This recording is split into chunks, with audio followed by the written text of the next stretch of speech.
Well, good Saturday afternoon, friends. Mark Holmes here, and as always, I want to say thank you all for watching, commenting, subscribing, and being part of the Jobu Sports Report. Without you guys, as well as you ladies, you know that this literally does not work. Hope everybody's having a great day. I don't know if anybody's got the message, of course, that we normally do this live stream. Uh-oh, did I screw the pooch on this one? It might not be going over on that other channel. We normally do this live stream on Sundays, but now that the football season is here, it, of course, will be a little bit different than what it was before. And there's Loyal Cowboy will be on Saturdays. And this is kind of cool because we've got the opportunity to talk about what we've seen thus far, the early two games and stuff. And there's Loyal Cowboy. He looks like he's out and about, just chilling out there, man. Your mic's muted. You're muted. Your mic is muted, bro. I'm in Cleveland. I'm here for the game. Oh, you're up for I didn't know you were going for the game. Alexa, turn on bar lights. Oh, nice. Yeah. Damn. Must be nice, man. You're a high roller. I knew you were a high roller, man.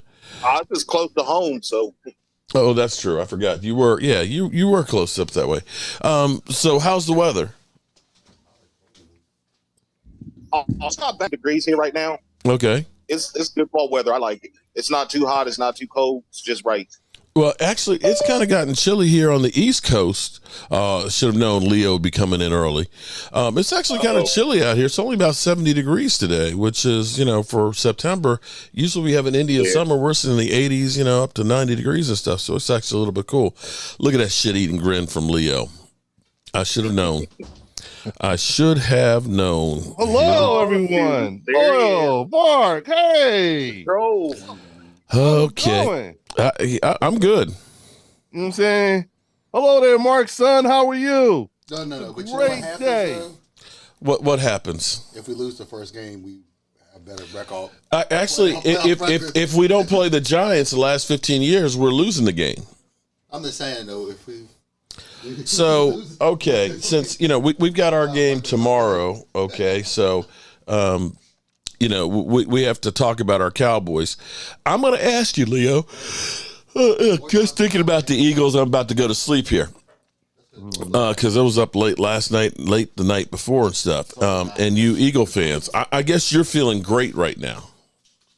No, all right, you know what? I am feeling relieved. We got out of there with no major injuries. Mm-hmm. Shout out to Jordan Love. I heard it's just a sprained MCL. Just a sprained Oh, that's it. Just a sprained MCL. Out 3 to 6 weeks. The ACL. You know what I'm yes, saying? This is true. Gina Dallas Diva, welcome. I don't actually have everything set up over here at the moment, so I don't have my sound effects with me. I've been running around like a chicken with my head cut off. Had to go pick up the big sub and the chicken wings and everything. You had a big list of things items to get. Oh man, I still got I still got a lot to do. I still got to work on the outdoor, clean the outdoor kitchen and stuff because I haven't done anything really since last season. Right. And most of the summer we've been actually down at the Red Brick House, so trying to get everything set up and cleaned up. You've been spread out, getting all of the. Also, real quick, Mark. I will say this overall. Mm-hmm. It looked like a first game on both sides of the ball. I'll be honest with you. It reminded me a lot of the Super Bowl with the way that field looked, and they blamed us for that field in Arizona. Mm-hmm. You know what I'm saying? That was what the official. How they blame you? Don't take care of your ground crews wouldn't be taking care of the field. Mark, the NFL official response to the Super Bowl field is. It was Philadelphia's fault. Look it up. Okay. It's our fault. They blamed us. They blamed the Philadelphia Eagles for the field at that Super Bowl officially. You know what I'm saying? The second thing is the field conditions were horrible for both teams. Again, I think what you saw was that was our first preseason game, I guess, as a starting unit. You know what I'm saying? First time we get to see these guys out there. Was very happy with what I saw from the defense, considering with the way they were able to keep Green Bay out of the end zone in the beginning. with a couple of those end zone stops to make them settle for field goals. I noticed Jalen Hurts calling out the protections. You know what I'm saying? I think there's some things. Of course, and here's the thing: those two picks, those two interceptions that Jalen Hurts threw, they were 100% his fault. It's not like it was like. How about the two that should have been, including that pick six? Say that again. How about the other two that should have been, including one that should have been a pick six? You talking about when the defensive end stuck his hand out there and he could have kept right on going? No, I'm talking about the one that was an out when they were going down to score, where he literally and then he turned around and he threw the one in the end zone. But the play before, yeah, that was okay. If you're, I'm a hater.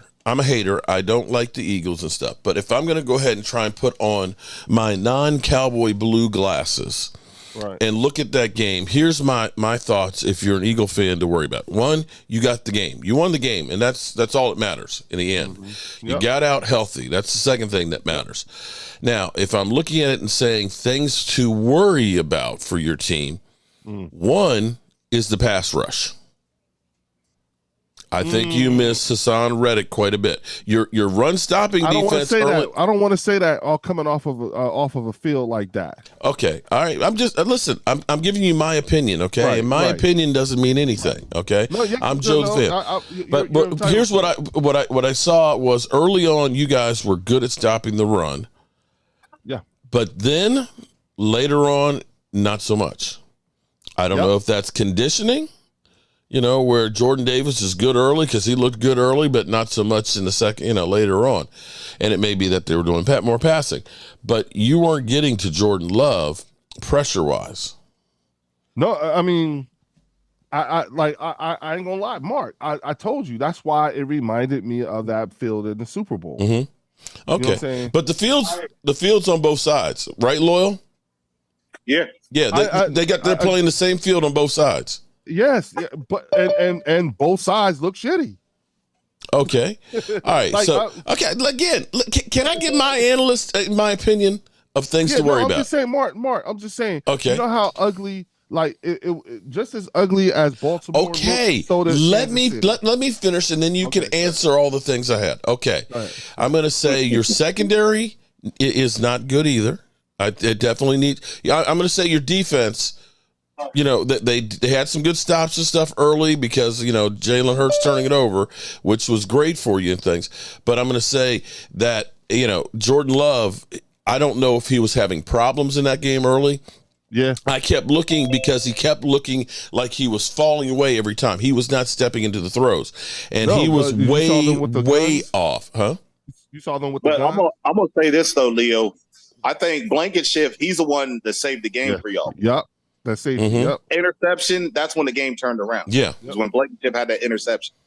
All right, so Saquon did his thing. Yeah. I'm going to say your secondary definitely needs some work. Your pass rushing is not good. Your run stopping looked good for the first half. The second half, not so much. Okay, now again, I'm a hater. The second thing I'm going to say is you guys miss Kelsey. You need to go to Buffalo Wild Wings and get him. Well, wait a minute. Again, you saw how shitty that field was, and it was the first game. It's shitty on both sides. That's the first time the starters played at all. Okay, and again, you think we missed Kelsey already? The tush push, the snap too early where they fumbled. Mark, that's not Mark. Okay. Again, you know what the nice thing is. We are all entitled to our opinions. Okay? I'm entitled, and you're entitled to yours. You're entitled to say you don't know what you're talking about. If I'm looking at your team, I'm going to say that you had problems at the center position, okay?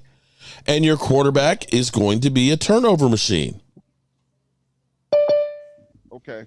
Now, on the other side of it, I will say that at the moment, Saquon is doing Saquon things, which is always starting out the season really good.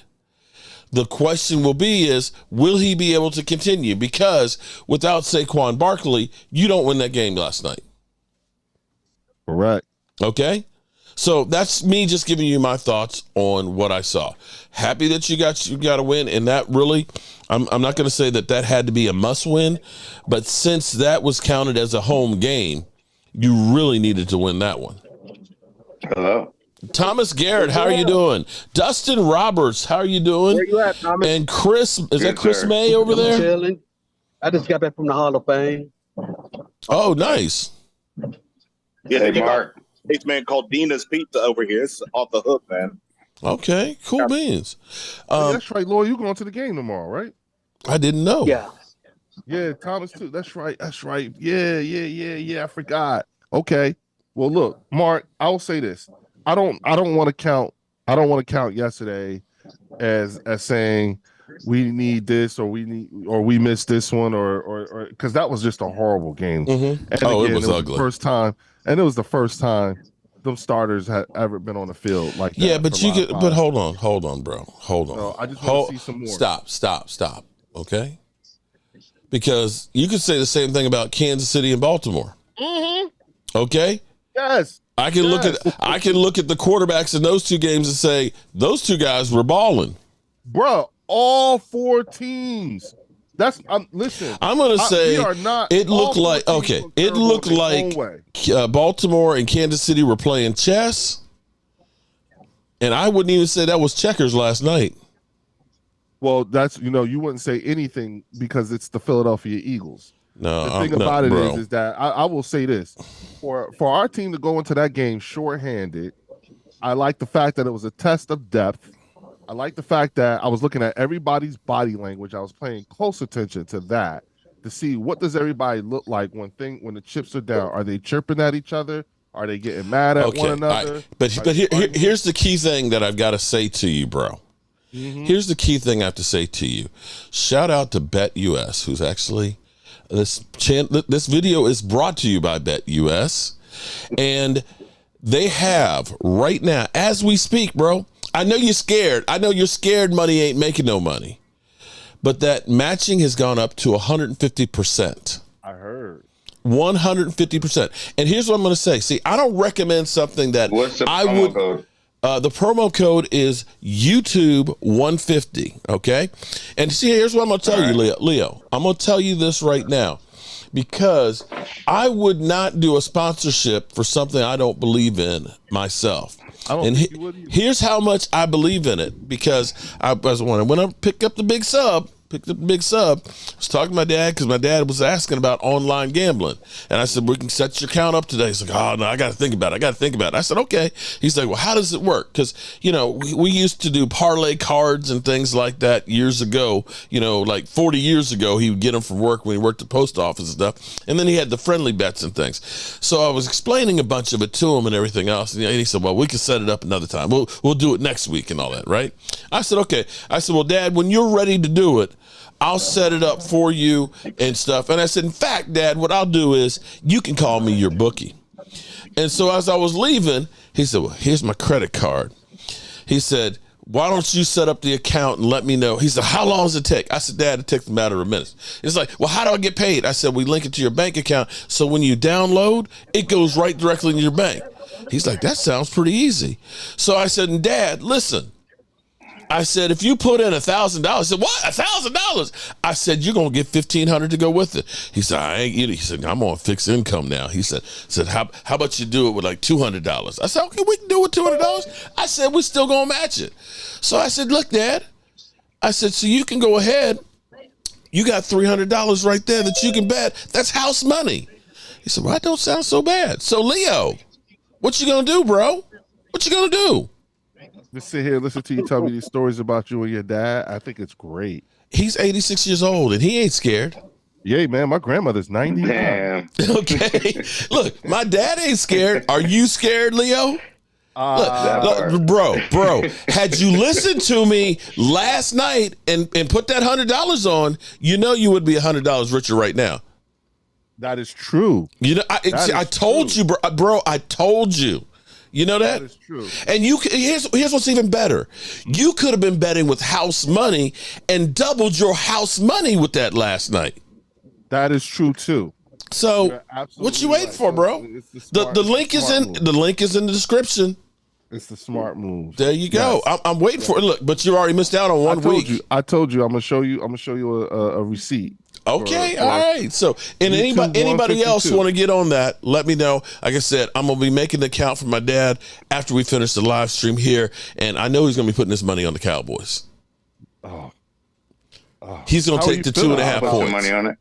Speaking of which, how are you guys feeling about Sunday and Cleveland and everything like that? You know, what's the word out of Cowboys land? Well, first of all, Mike is going to terrorize them tackles. It'll be a good game. Hey, Mark. Yeah. What's up, Dustin? Hey, brother. Hey, I just want to introduce myself, man. Hey, I've been a long time listener. You're like the first podcaster I ever listened to. Well, thank you. So you know, yeah, I listen to Law and all them guys too, but yeah, I just want to introduce myself. I'm out here in San Diego, longtime Cowboys fan. Beautiful I got out there in stars on my San shoulders. Diego. I named my son Dallas. And I named my dog Romo. Oh my goodness! All right, that's beautiful, man. Story. Man, I got to go out to San Diego one time, and I'm like, why would the Chargers want to leave this place? Because that place was like paradise. The weather was beautiful, the sights, the coast, and everything else. We went to the military base where is it the Midway, the aircraft carrier?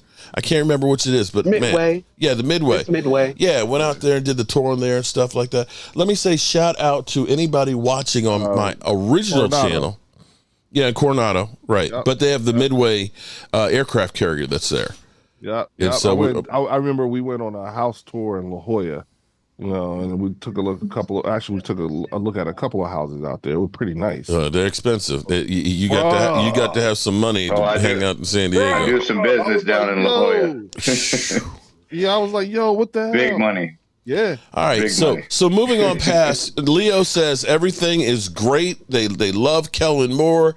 That Jalen Hurts is not a turnover machine, and there's nothing to worry about. I did not say that. Even though he leads the NFL in turnovers right now.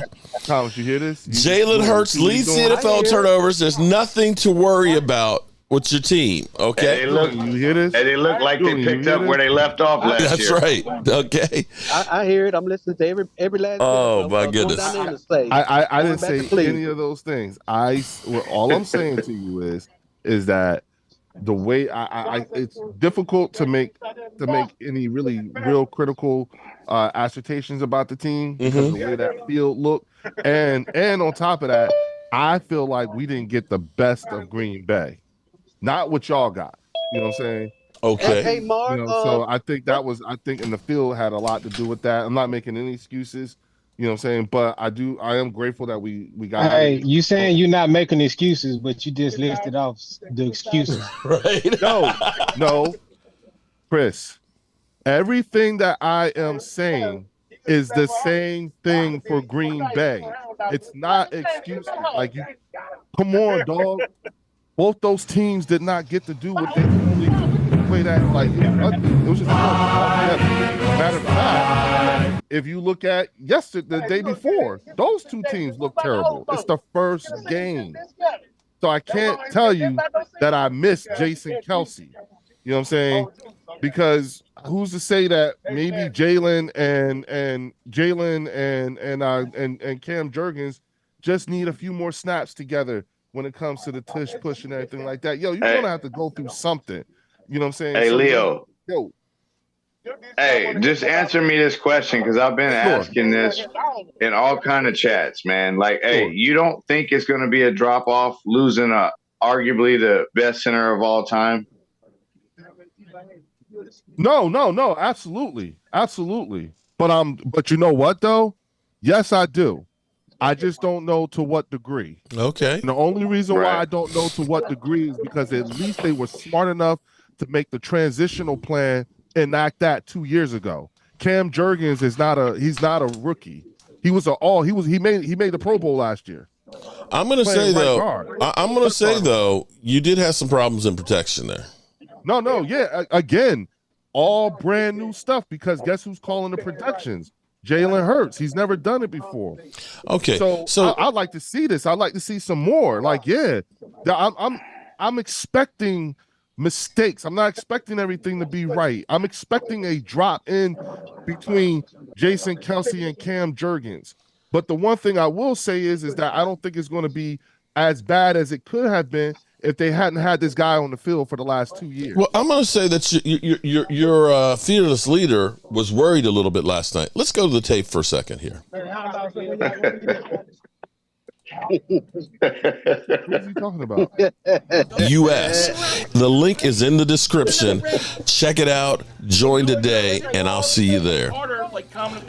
Romeo Dors, can we get a Cowboys in the chat? Go Cowboys. Reminding me of last year. Oh, you talking about Philly? Damn, that sucked on that return. Bad field position again. DJ Dave for Super Chat. He goes, Devontae Smith with the save, 40-yard touchdown, Slim Reaper. I like it. Here's the Jalen Hurts. You talking about Philly 500? Yeah. Your fearless leader. Hold on. It's coming. No, he is not my leader. It's coming. It's coming. Okay, here we go. Let's see. Second drive for the Eagles. First drive ended up with a Jalen Hurts so good interception. Let's see what Kellen Moore dials up this time. Juan Cruz, what's up? Galvin Smith, how you doing? William Barney, shout out. That was a horrible throw. Horrible throw by Hurts. No question about it. Listen, these guys. Horrible throw. Horrible throw. But you got to shake it off. You're only down 3. Now, I'm going to say. First and 10 at the 16. I'm going to kill that. But I actually got to go through it because he had some golden ones last night. He was lighting up Nick Siri. Oh, my God. Oh, I bet. He was cray-cray last night on it. I bet. I'm going to say, here's the thing. Y'all really should have been blown out last night. Oh. I mean, honestly. Your defense. Now, here's what I'm going to say. This is the difference between, people will go through and say Dak sucks. Dak stinks and all that. But here's the thing. Your team, after that first drive where they're driving down like crazy, you get down to the 30-yard line, you push them back 5 yards, you get them on fourth down. They're too stupid to kick the field goal. They go for it on fourth down, get a penalty, and end up getting out of field goal range. That's 3 points left on the field. They get 2 turnovers in Eagle territory that should have been touchdowns, and they settle for 2 field goals. See, that's the difference of what happens. People will say, well, Dak sucks. He threw, a couple interceptions, a pick 6. We get interceptions, everybody else scores. But your defense, had they given up one touchdown there, it's a different game. Yeah. They had given up 1 touchdown on those 3 drives. Yeah, it's a different game. That's what I'm exactly. Your team didn't. Yes, my quarterback made a couple of interceptions in the game, but my defense never stopped them. That's the difference. That's what I can't impress upon people. Is they look, That's why it ain't all on Dak. So here it is. Everybody's singing the praise of Jalen Hurts today. Oh man, they won the game, but he had 3 turnovers. But your defense didn't. The defense didn't stop him. Stopped them. They didn't allow him to lose. But here's the thing though. Even when he made the mistakes and everything like that, he threw 2 picks. He made a couple of bad decisions with holding on to the ball. You know what I'm saying? Like even with all those things happening, that dude stayed poised, and he didn't it's not like he had some stupid ass look on his face. It's not like he was looking like dumbfounded or anything like that. He put his head down and he kept chugging along and going and moving. That's what I wanted to see. I like that. He had 2 TDs and 2 interceptions. In adversity, he's going to keep trying. And that's all I need to see. You know what I'm saying? Like, okay, I'm glad I know he got that in him. You know what I'm saying? That's all I care about. So for the first game. All right. Well, his rating was an 80 last night. Not outstanding. And what's his name was 83. Mm-hmm. Jordan, Jordan Love. Look, they both sucked. 34 attempts. I agree. They both sucked ass. Straight spraying MCL. 3 to 6 weeks. 3 to 6 weeks. Yeah, they both had 34 attempts. Jordan Love had 17 completions. Jalen had 20. You know what I'm saying? Mm-hmm. Both of them had like what 400 something yards of offense. Yeah. You know what I'm saying? So again, it was an all around. It was an ugly bad game. Yeah, it was just a bad game. Yeah.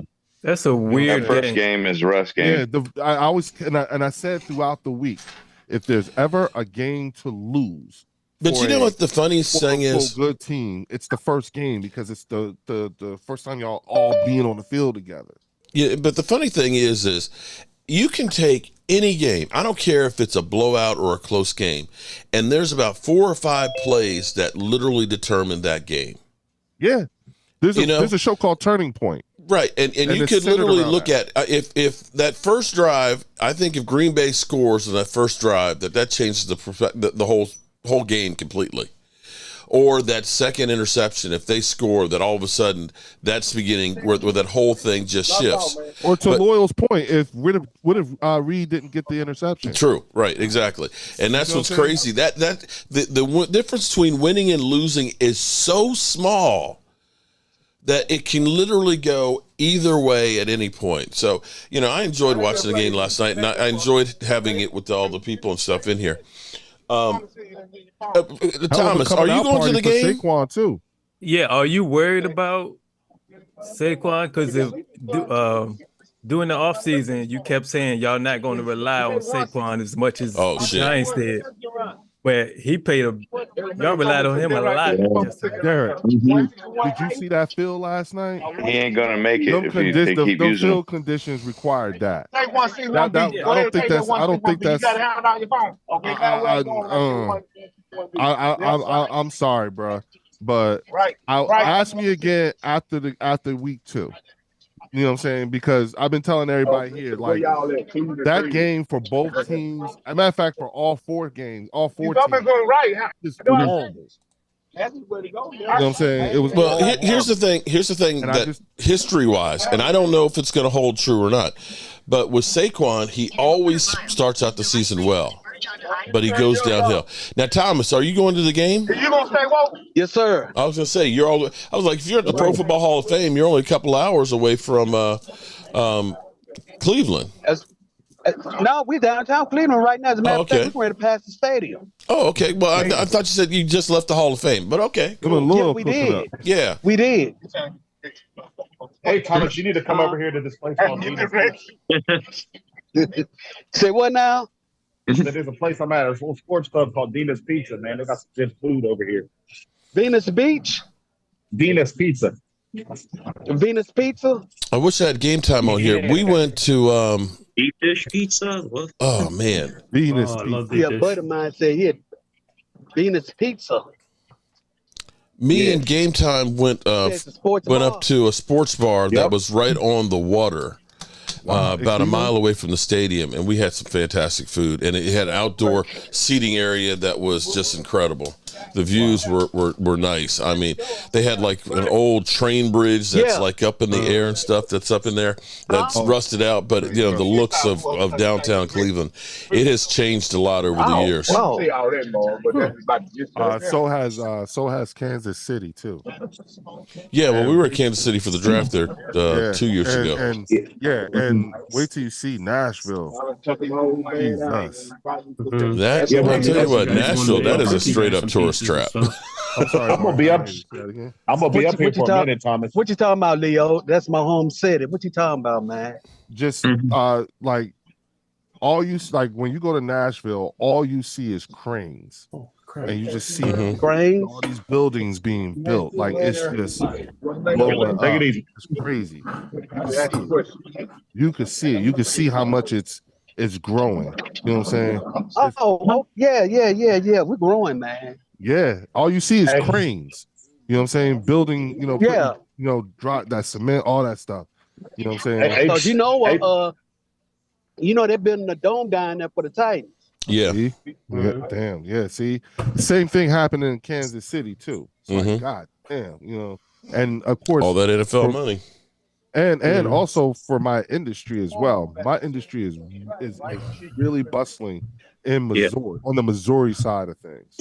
Okay. So That's what actually brought me to Kansas City. All right, so enough with the construction of the country here. We got football going on, man. Okay, great. So Nashville's growing. It ain't changing my life at all. I got the Dallas Cowboys tomorrow. I'm talking about Trash and Eagle. He's a man. This got a lot of concrete and cranes. Man, come on, man. Man, go watch Discovery Channel or something. You know, engineering disasters or some shit. If that's what you want to do, we're here to talk about football. Come on, man. We won. So damn. Okay. Well, then sit your ass down and shut the F up and take your victory. We got the Cowboys tomorrow. I don't give a rat's ass about a crane in Nashville. I'm just saying, like I'm mind free. Hey, Leo. Worry free. There. I just muted his ass. Shut the fuck up, man. Excuse me. I hope my dad's not watching. I'm sorry, Dad. And I'm gonna get your account set up. Bet US. Okay. Now, would anybody without the name Leo Bridgewater or the handle Bird Section like to say anything? We're winning by 3, 24-27. Final answer. 24-27. Okay. All right. Brandon Aubrey's going to be our hero, man. He's going to kick us a big ass field goal. I'm actually hoping that we just go out there and make a statement. Exactly, dude. I want to see that. That's too. I want to see to me the biggest. There's two great matchups, and if you are a defensive person, you have to love this. For Micah Parsons and Myles Garrett, both of them are going against not ideal situations. Tyler Guyton getting his first start going against an MVP. Defensive MVP, you got to have some butterflies. You don't know how that's going to go.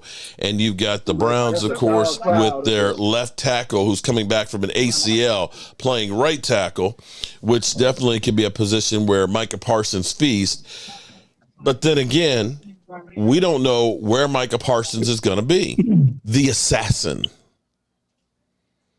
Yeah, we're going to stop the run, and I believe Mike is going to take advantage of them tackles and prove a point. He wants Defensive Player of the Year. He really does. And I think he's going to make a statement. He if he stays healthy, and if this defensive front, see, and that's the thing that your defense gets, Leo. And don't say nothing. Keep your shit muted.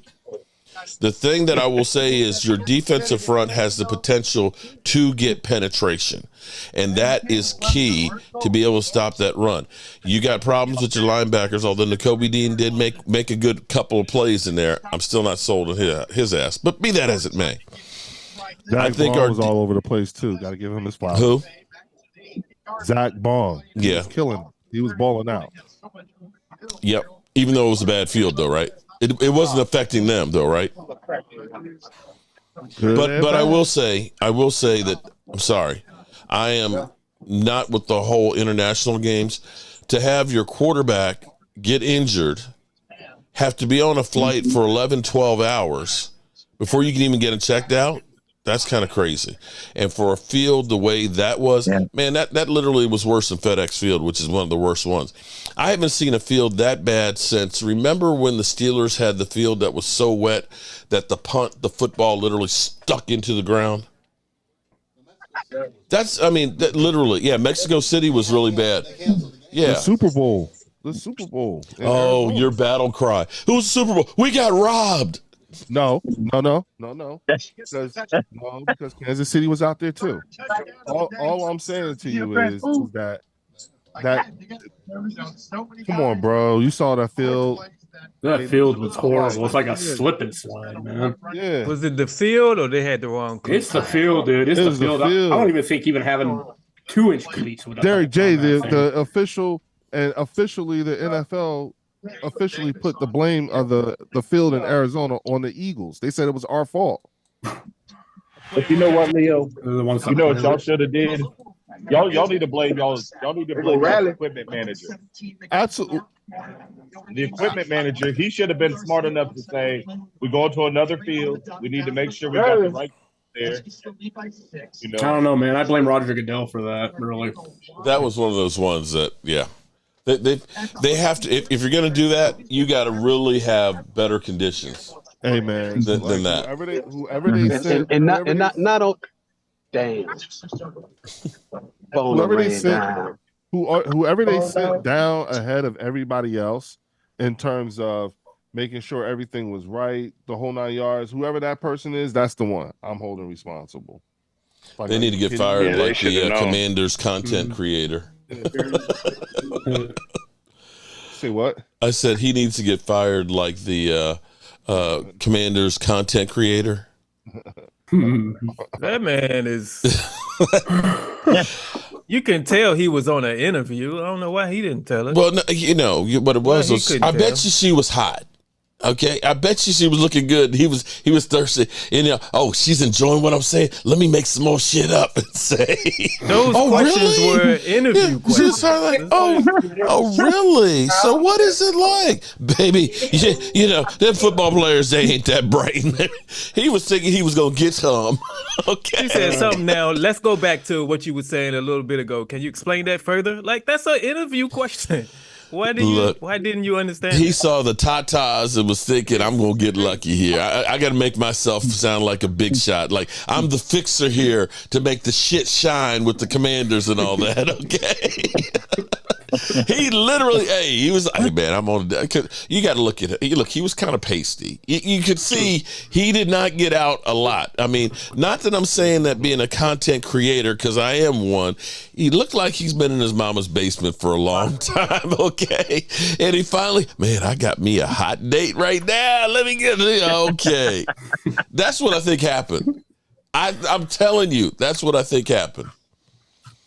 Deshaun Watson will lose Dak and get a massage afterwards. Oh, man, damn, that's just cold.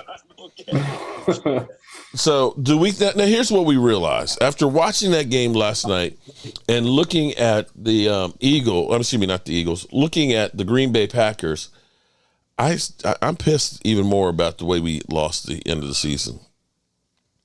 That didn't look anything near like the same team. Well, Jacobs looked pretty bad out there. Yeah, he looked real good. He looked better in the second half, but the first half he wasn't getting anything. But again, that goes back to the Eagles' defensive front gets tired. Yeah. And personally, I think the Packers made a mistake signing Jacobs and cutting Aaron Jones. Mm-hmm.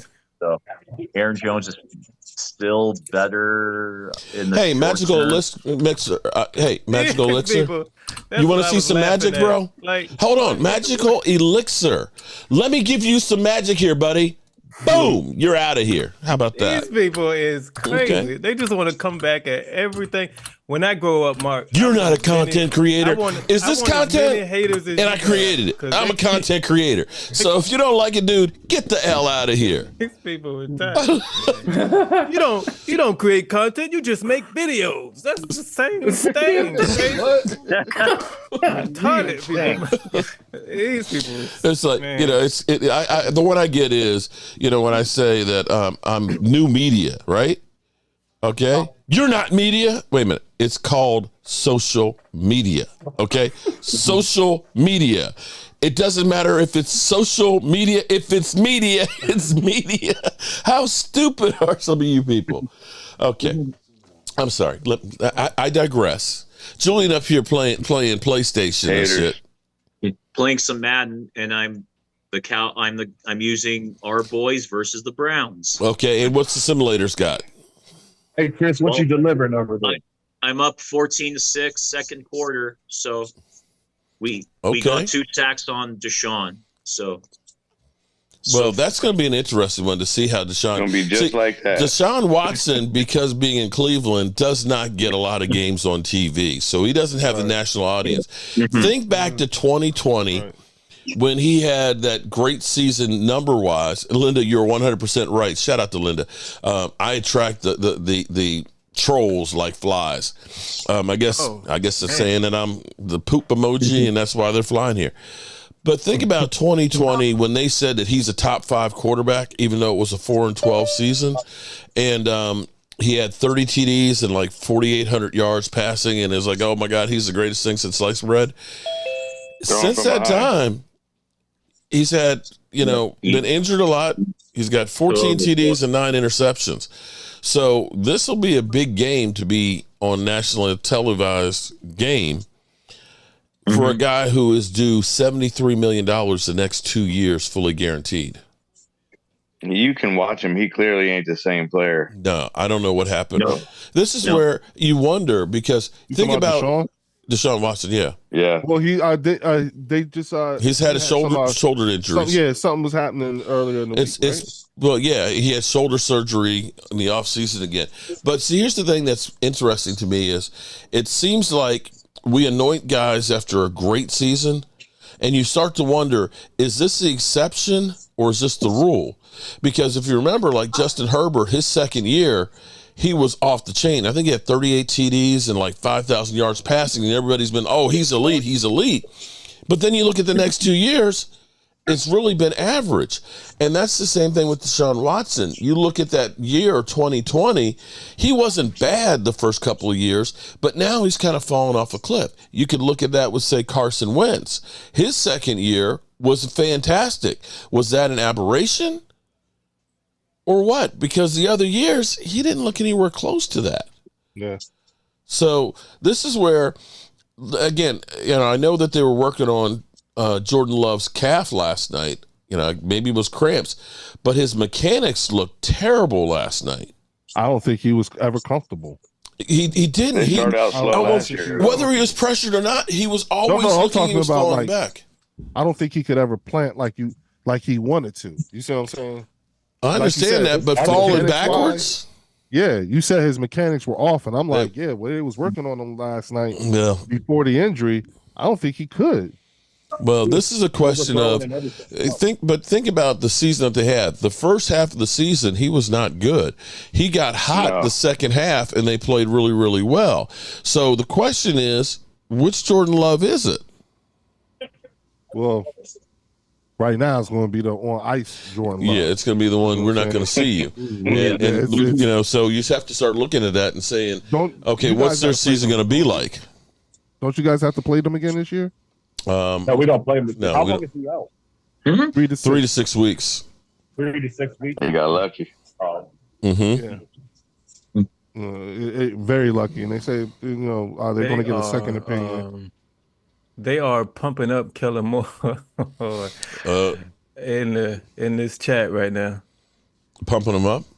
They're pumping up Kellen Moore. They said you saw Kellen Moore magic last night. Why couldn't he do that with Dak, which he did? You mean those 3 turnovers that Jalen? Yeah, okay. I tell you what, had that pick 6 happen, if dude hadn't dropped that, they'd be killing Kellen Moore right now. Hey, didn't they drop? Wait till the playoffs. Hey, when the playoffs, we'll see if they have that same optimism. Yeah. We'll see. Well, that's what you guys. Kellen Moore led Dak Prescott to 15 interceptions.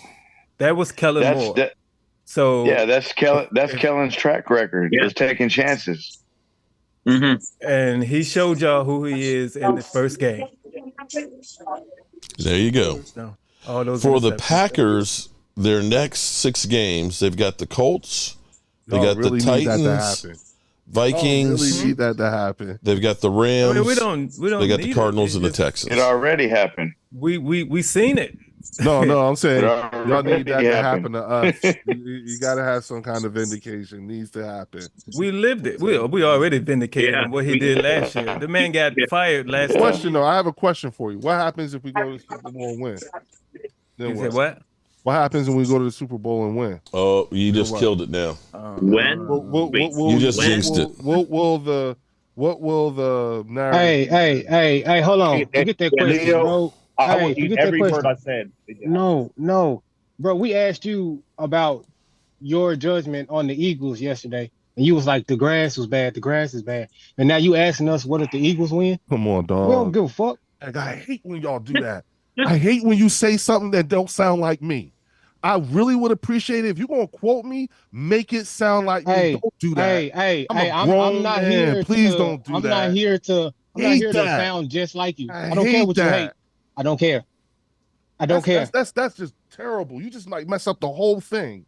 All right, go ahead, make it up. Go ahead. Cool. What did I say? Go ahead, bro. Whatever you want, man. We asked you about the Eagles, I'm worry free. You saying the field is bad. You in customer service. And now you asking us about service, bro. I'm in checkout. Bro, that shit is old. Hey, you still got a game tomorrow. Bro, that shit is old. Woo. That shit is old. That shit is old, sir. Like, true story.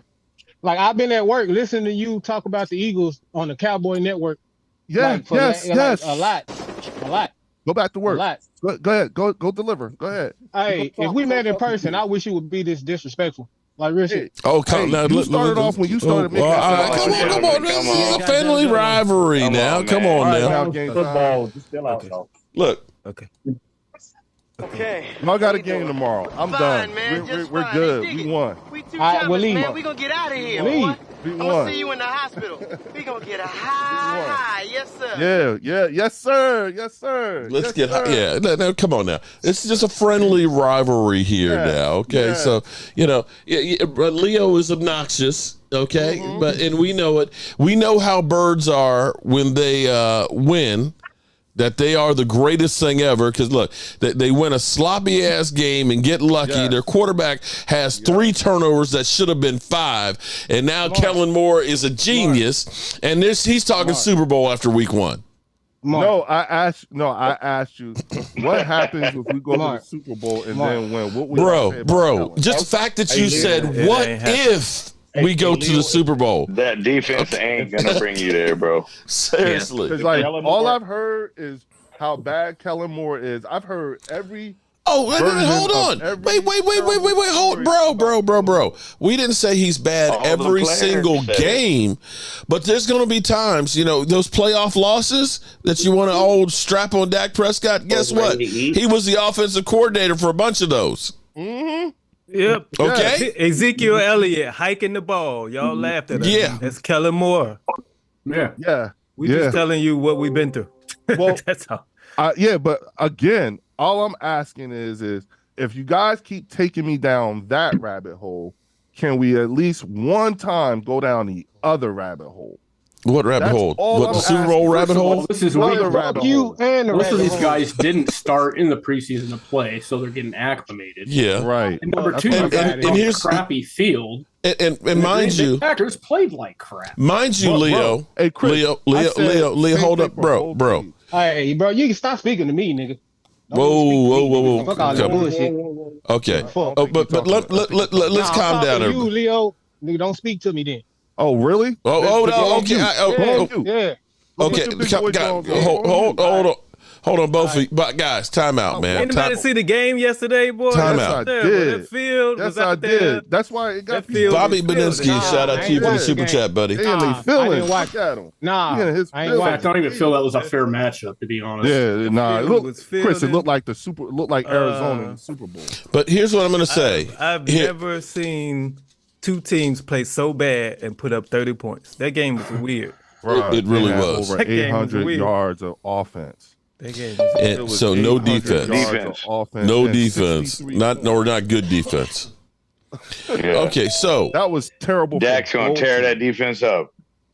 Oh, well, wait a minute. They're playing in Cleveland, right?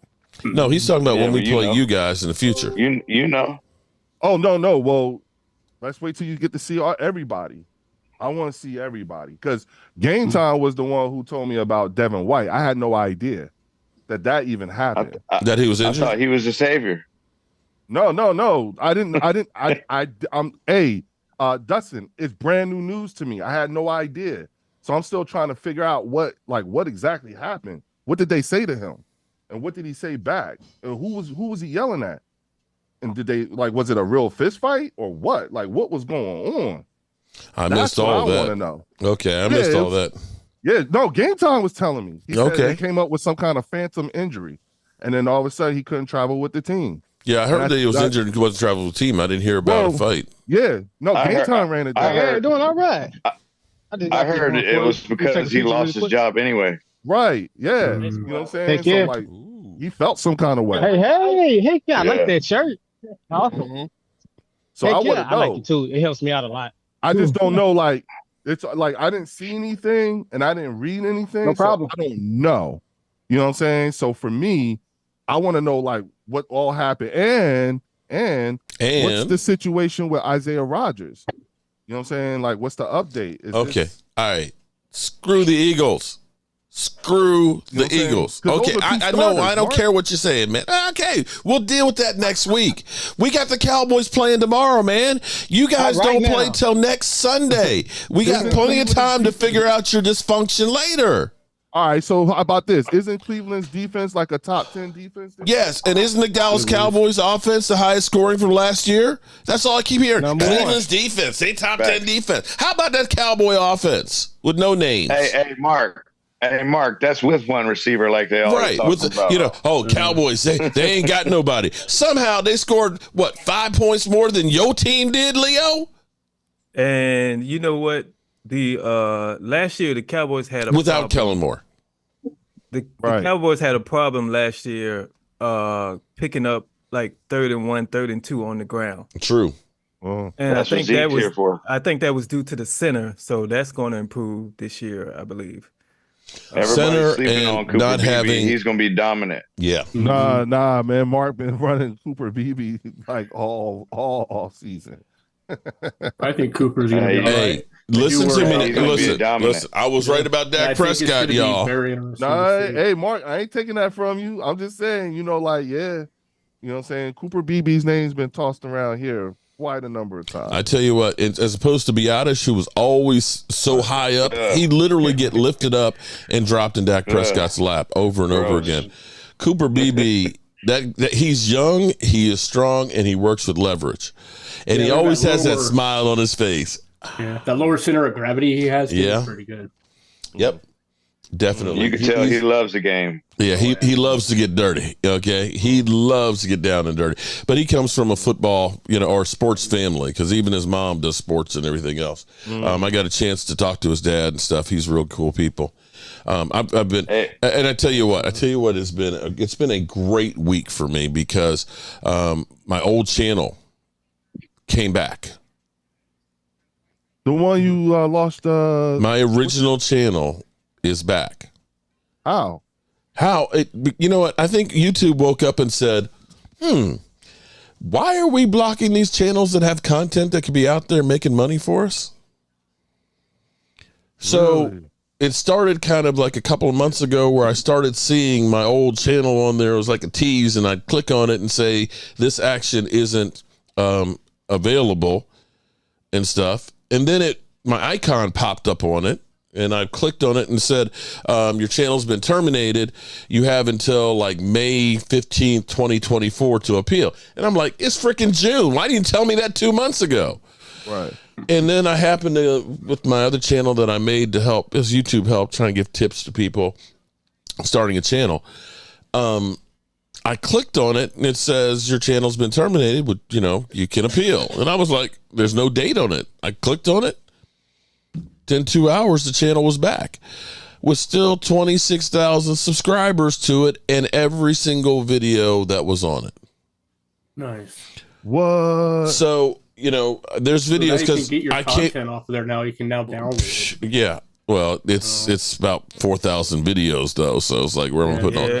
But hopefully it won't be shut down. Still, if you're looking for something, that's cool. But there's some videos like there's the very first video that or actually here's a great one that I'm really loving because this is a claymation of Jobu, which my wife. Oh, I love the claymation where he's literally pushing your eagle off the shelf. Oh wait a minute. I saw that. Okay. That was one of the very first videos that I did. Okay. But I had Jobu. See, it started out where I used to just, Jobu was the guy talking on the channel.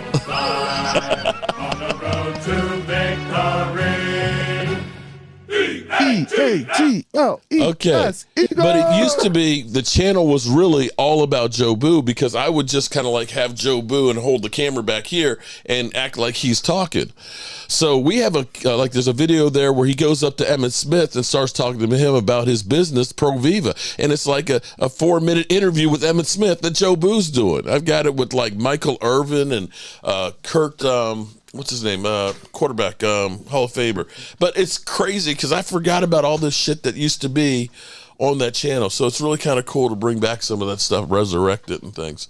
So it's been a good week. And maybe that's a good sign for the Cowboys for this season. Anybody think it's going to be a good season for the Cowboys? I do. I think it's going to be a great season. Hey, Leo. Tell yourself. Yes, sir. Hey, let me ask you a question because you most of the time seem like you got an unbiased opinion from what I've seen. But do you think that we're going to be better at stopping a run with Linval Joseph and Jordan Phillips now? I could tell you from personal experience, from my perspective, having had Linval Joseph, competent DT. I ain't gonna lie, I was not happy when I saw that sign. I was like, damn. So do you think it's up? You think it's Shout out to Super Sport Ricky for the super chat. Jalen Hurts, he's picking up right where he left off last year. Jonathan Hankins. Do you think having him Linval Joseph versus Jonathan Hankins? Linval. Yeah, I would take Linval Joseph. You know what I'm saying? And on top of that, the dude he can stay healthy. Mm-hmm. You know what I'm saying? Like, he was very serviceable. You know what I'm saying? In a nice little healthy rotation. You know, like, yeah, he that dude. We had him and Ndamukong Suh. Yeah. You know what I'm saying? And the two of them, just because we had the two of them, I think having the both of them in a nice little rotation is what helped get them through the rest of the year. They right. didn't even do the whole year. You can't, you're not looking for him to be 50 plays a week. Yeah. Well, we went. Oh, you went? Yeah, they helped us get there. You know what I'm saying? But we didn't actually win it. You remember we had Robert Quinn. Mm-hmm. You know what I'm saying? Most people didn't do anything on the team. Yeah, he didn't do anything. But hooked us up with the what you call it though, right, Mark? The compensatory picks. Mm-hmm. You know what I'm saying? Him, Javon. You know what I'm saying? Like, that was the one thing. Like, I know people like down that whole thing of us getting somebody like Robert Quinn when we did and everything like that, but there was so much more about it, you know what I'm saying, because it went into the formulation for the compensatory picks and we got hooked up. We got hooked up. You got one for Robert Quinn? He signed with somebody after y'all? No, I'm saying when we do that, when you do that. Yeah, if you have somebody who plays well and gets a good contract, yeah. Well, we've got that next year too. So now we've got 4 extra picks. We maxed out. I think y'all maxed out. Yeah, we maxed out next year. Yeah. And so away from the Eagles and bad trades and good trades that I don't know how we keep with the Cowboys playing in less than 24 hours. We keep talking about the Eagles because Linval played for us too. But yes, y'all. That was a. Does anybody think that Dak Prescott is going to get his contract before game time tomorrow? No, I don't. No, not at all. I don't. Because there's, in my opinion, there's no reason to rework his cap and everything for this season. There's no need to change anything since the team is already made. But but here's the thing: if you create more cap space, you can roll it over into next year, which you're going to need it. Next year, you really going to need it because you got Deron Bland that's in that position. You've got Tyler Smith that's got to get paid. You got Micah that's got to get paid. Osa. Yeah, Osa and Digazua. You got a lot of guys that are going to need to get paid. So if you create that space this year and roll it over to next year, then that just helps you get that stuff together. So, it's kind of like, think about what Cleveland did. There really wasn't a need for Cleveland necessarily to do Deshaun Watson this year, but they ended up taking $55 million of his contract, restructuring so they get $35 million this year. But that kicked his number up to 73 next year. Now, they got like 50-some million right now, but they have only 15 next year, I think, or minus 15. So they can roll it back over to help him out for next year. So you're right about the die's cast right now for the Cowboys. We got $20 million right now, which we can roll over into next year. But grabbing some of that 55, it may behoove the Cowboys to try and just say, we're just going to keep that number high this year and start it out lower for the years going down. Who knows what they're working on that. I still wish the Cowboys would invest with somebody who really understands the caps and contracts. No disrespect. Actually, I do mean to disrespect Stephen Jones. But Stephen Jones and his Marketplace Grill trainer, literally he went from college to being a trainer for Marketplace Grill to start working for the Cowboys, and he's been at the Cowboys for 20 years, and he's the VP of contract and cap. Sorry. That doesn't fly. The Cowboys do so many good things. That's one of those ones that when you gain an extra $500 million in value, maybe we can spend $1 million a year for a guy that really understands the cap. Country club running the football. Say what, Loyal? Country club running the football team. You're right about that. You know, it's nice to see all the Eagle fans back up in here tonight. You know, they have been missing in action last couple of days. Great to see you guys again, Twiz and crew. Other than Linda. Linda's always here. Shout out to Linda because she ain't scared. All right, so what's everybody's prediction for tomorrow? Do you think the Cowboys have a chance even though they don't beat anybody season openers except the Giants? And will it matter if they don't? Hey, streaks are made. Is that true? Streaks are made to be broken. Since 2010, the Cowboys have beaten the Giants every time the season opener, but have lost to everybody else. And it used to be when the Cowboys won the season opener, they wouldn't make the playoffs, which is crazy. There was a time if you won the Eagles season opener, you won the Super Bowl. Michael Haba says 20-17 Cowboys. What's your prediction, Leo? Since you're the one on the screen here for the Cowboys. Take your hater glasses off. Okay, taking my hater glasses off, the whole 9 yards. After what I've seen the last two games, I think it's going to be a low scoring game. You know, I think it's going to be something like, I don't know, 21-18 Cleveland. Okay. Let's make it 17-10. 17-10.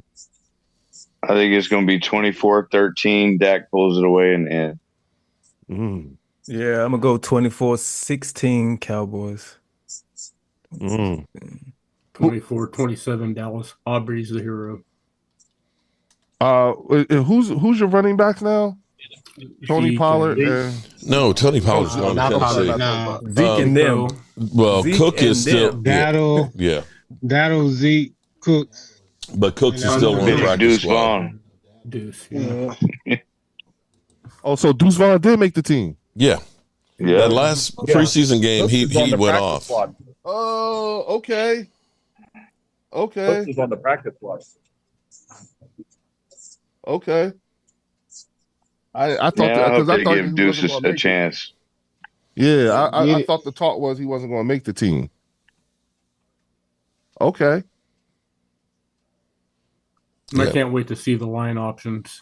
Yeah, I think the offensive line and defensive. I'm ready to see this play. defense. That too. But I can't wait to see what Guyton does and what they do using him. And I mean, like how they help him, like in the 21 personnel package, bringing tight ends, Linda, it is receivers in motion. So that's going to be an interesting matchup between Myles Garrett there. So that's going to be very cool to watch. Mark, you see what Linda wrote? What's your rate? Cowboys suck. Queen is here. All I know is I got to see Baby 88 tomorrow. Linda, damn, Leo, that ouch we set in. Okay. Yes, it is. That created football. Oh wow. Okay. I'm looking forward to seeing how you guys come out. What time's your game start? 1? 4:30. Oh, okay, word. The late game. Y'all got the early game. Bradford. He's playing early. Okay. Is it early or is it at 1? I'm on West Coast. Okay, so it'd be at 1 o'clock. It'll be at 1 your time. Yeah, it'll start 2 my time. I'm on the East Coast, so it'll be 1 o'clock for me. That's the early game for me. Yeah. What time is the game? Y'all got me confused now. We're all in different time zones. That's why. 3. 4:30. Okay. Wait, where you at, man?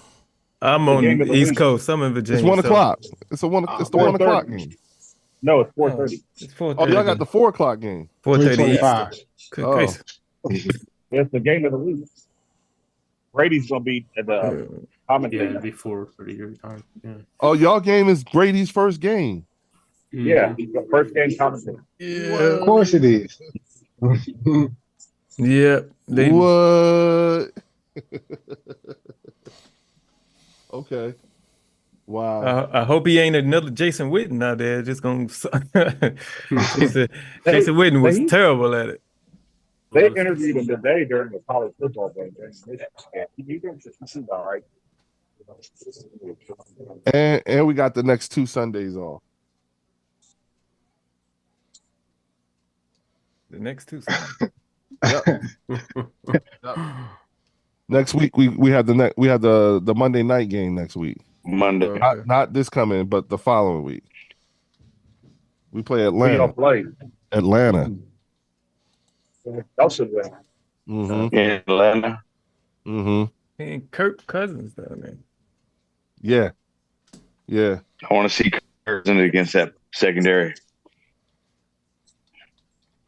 Again, another test I welcome, and it's a dome game. So, like I'm finally no elements. I just want to see what this squad look like. You know what I'm saying? Let me see what the card look like. I want to see everybody, what everybody looked like after a week of practice. I'm not gonna lie. I really think the Eagles are gonna have a high flying offense, but you know what it is with defense. I mean, you got to be able to stop the top quarterbacks, and I don't know. Listen, dog, that's going to be a work in progress. But I love seeing that rookie Quinyon Mitchell giving lip, the way he was talking back to those DBs. I like that. You know what I'm saying? I like that. He's a good player. I'm a draft guy, so he's a really good player. He was voted at the Senior Bowl by his peers as the best DB. Really? There. So I had my eye on him for a minute, and I didn't like it when y'all got him, but I mean, it is what it is. Well, they kept saying AJ Brown kept trying to pick fights with him during training camp, trying to get him mad, trying to get under his skin. He wouldn't give it to him. You know what I'm saying? So they liked it, I want to see, hey, look, Jahan Dotson only got targeted once. Dallas Goedert only got targeted once, and the other wide receiver only got targeted once. So, Devontae Smith only has. Do you think that you'll be able to sustain that type of workload for Saquon Barkley over a season? Okay, I couldn't remember. I think that to all right, Derek's thank point, you. Bye-bye. I think, yesterday the field conditions made it so that we needed to rely on Saquon more so than we should. It dictated. Yeah. But I think that Saquon, I think Christian McCaffrey, I think Derrick Henry, I think all of them are on some sort of a pitch count. I really do. I really do. Well, ultimately, that's what you want to have happen, because who are your other running backs? I don't even know. Kenneth Gainwell. Okay. And Shipley. Did good. He did good, and we got another running back on the team too that did really. Shipley. Yeah, Will Shipley. Yeah, he's nice. Clemson. Yeah, he's nice. He's pretty good. Yeah, I think he's better than Gainwell, but a few other people was telling me that too. You know what I'm saying? Yeah. So, he's like an all-around running back. He can catch it and all that. Right. I just want to see these guys. I've been hearing about them in training camp and everything like that. And mind you, Derek, none of our starters played any preseason games on offense. Well, that's pretty much standard. That's what I'm worried about. Did y'all? That's what I'm worried about. Did the Eagles practice against another team during the training camp? Oh yeah, they New England and I want to say the Jets. It was New England and Cleveland. It was New England and Cleveland. Because didn't we play Cleveland in the Hall of Fame game or something like that? We played one game. No. Yeah, it was. I know it was New England because of Gerard Mayo, because they kept talking about maybe we might end up getting the linebacker who went somewhere else from New England. Okay. I'm going to tell you, while we were sitting here, how easy it is to make an account, Leo. Just while I was sitting here, I just did my Bet US for my dad. I got him all set up right now. All he's got to do is make a deposit, and he's going to get 150% matching, bro. My 86-year-old dad is now part of the Bet US family. And I'm now his bookie, mind you. Okay, I'm not getting paid or anything, but I'm his bookie. So I got to find out what he wants to bet on. You know, I do the bets for like it's a 20-game parlay, and I pick and I put $5 on it. If I win, it's about 5,000. There you go. Right, doing the parlay. That's where you really can make some money now. Now, you know, sometimes you get lucky and you can really hit it. Mm-hmm. So what are you betting on, Mark? I'm going to have to call him and see what he wants to go ahead and bet. But I'm going to send him an email to let him know he is ready to rock and roll.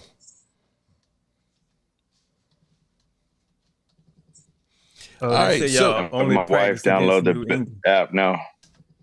It's really simple to get started into it, and I mean they have online, video game, like slot machines and everything else. You can do blackjack and things, any sport. I'm wondering if they actually will let you gamble on 2 cockroaches running up the wall.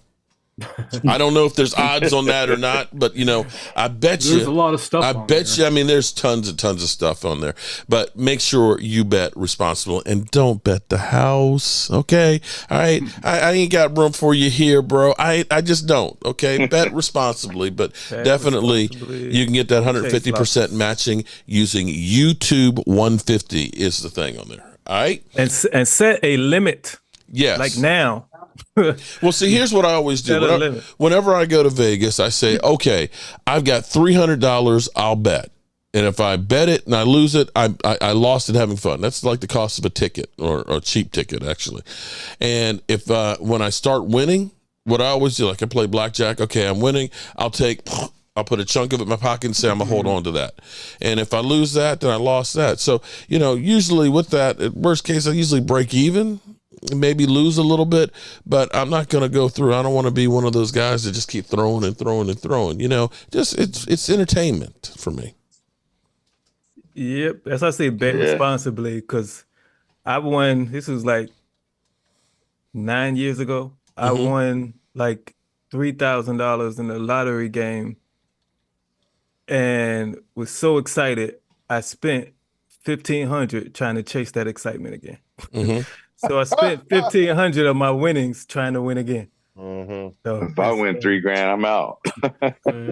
I know, but that feeling, I was up like 12, 1 in the morning after winning, couldn't go to sleep.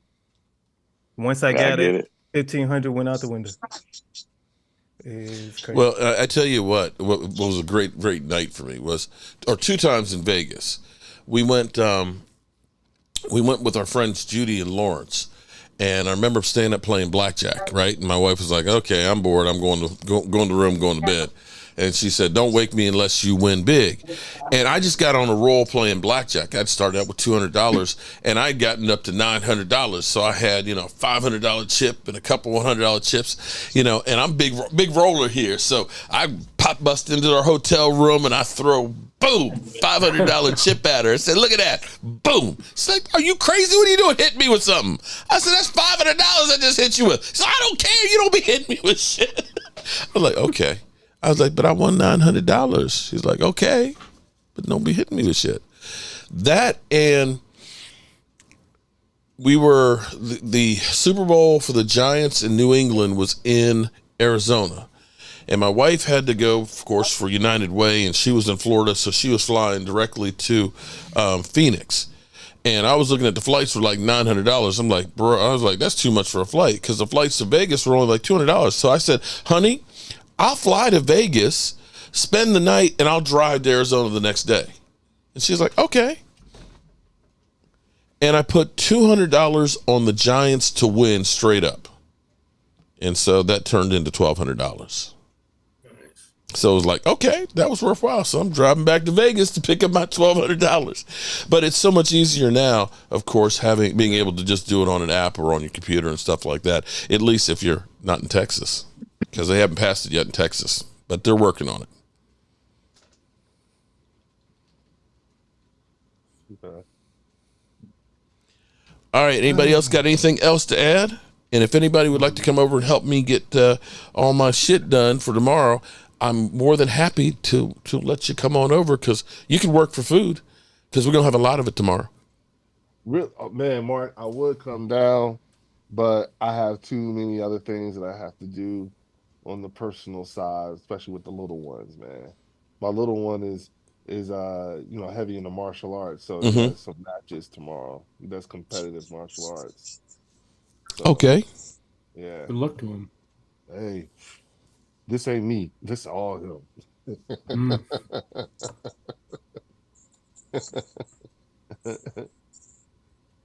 I'd be there, but I'm way the hell over here. Anyway, no, I'm excited for game day tomorrow, man. I just can't wait. It's been too long of a wait.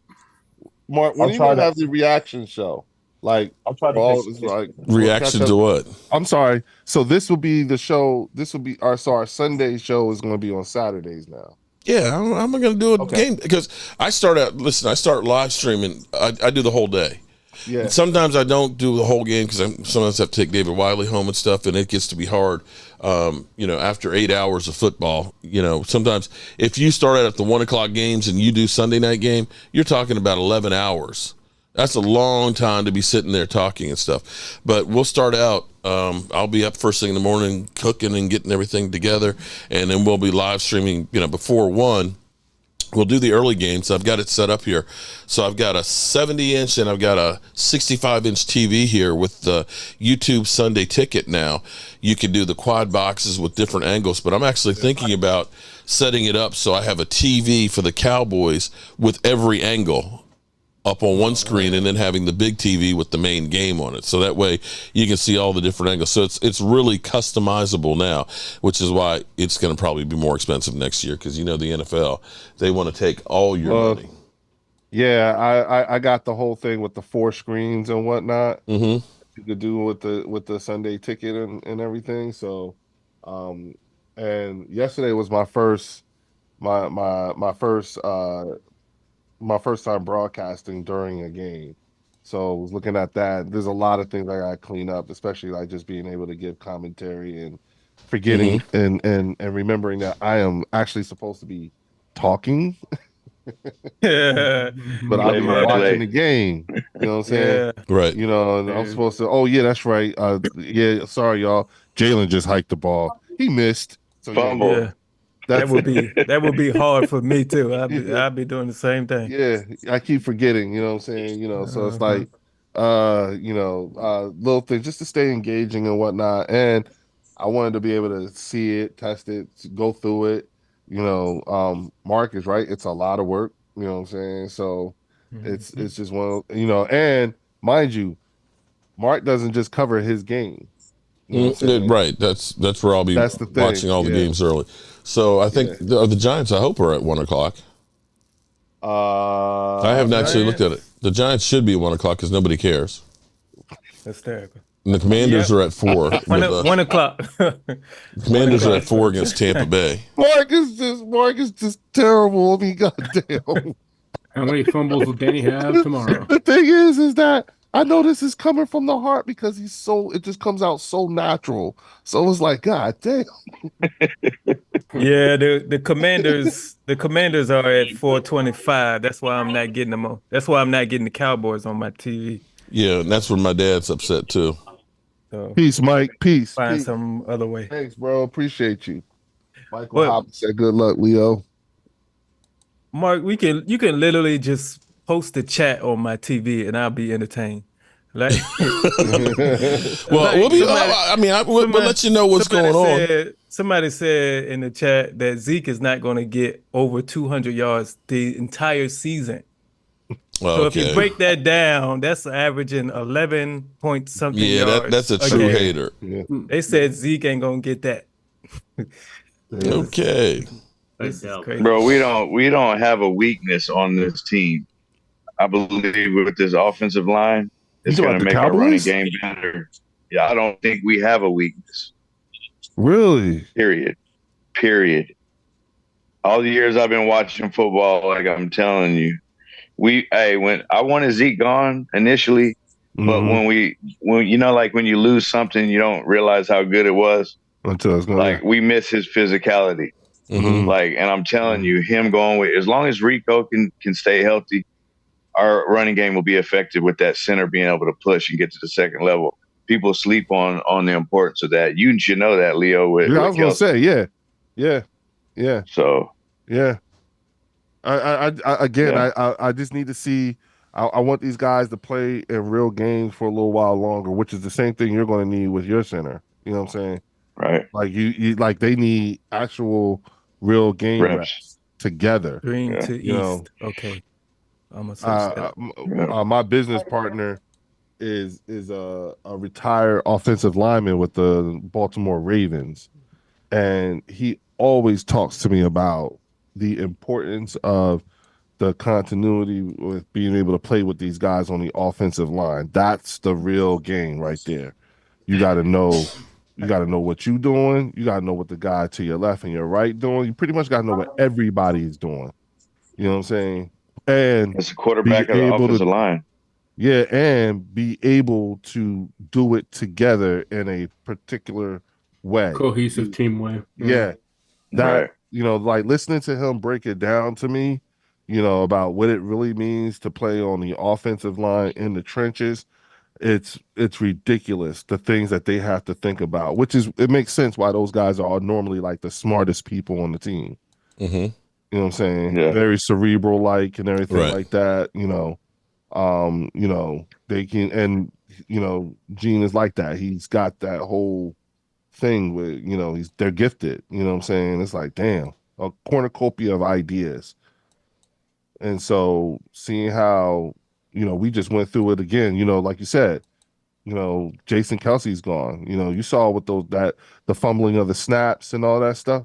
Some guys need to be, him and Jalen gotta, you know what I'm saying, got to go through that. It's going to be some growing pains. We got to go through it. And that's what I worry about. There's going to be growing pains with Tyler Guyton and for Cooper Beebe. The thing that actually, what I feel good about is having actually somebody like Zeke back there. Also, too, when you think about, we've gone through some bad offensive lines with Dak Prescott. And so he should be better suited, understanding that he's got to get rid of the ball quicker. So, this is where if you had a rookie quarterback and a rookie left tackle, it's a disaster. But I think that they're going to be in okay shape with that. Overall, I am happy with the way I am happy with the way our defense looked. It could be better, because there's a lot that can be fixed. But the good thing is that it's all fixable. You know what I'm saying? I'm interested in seeing how you guys respond to the whole Zimmer thing too. Like that's going to be like the way, that whole system is going to look, you know what I'm saying? Because it's not like Zimmer inherited a horrible defense. You see what I'm saying?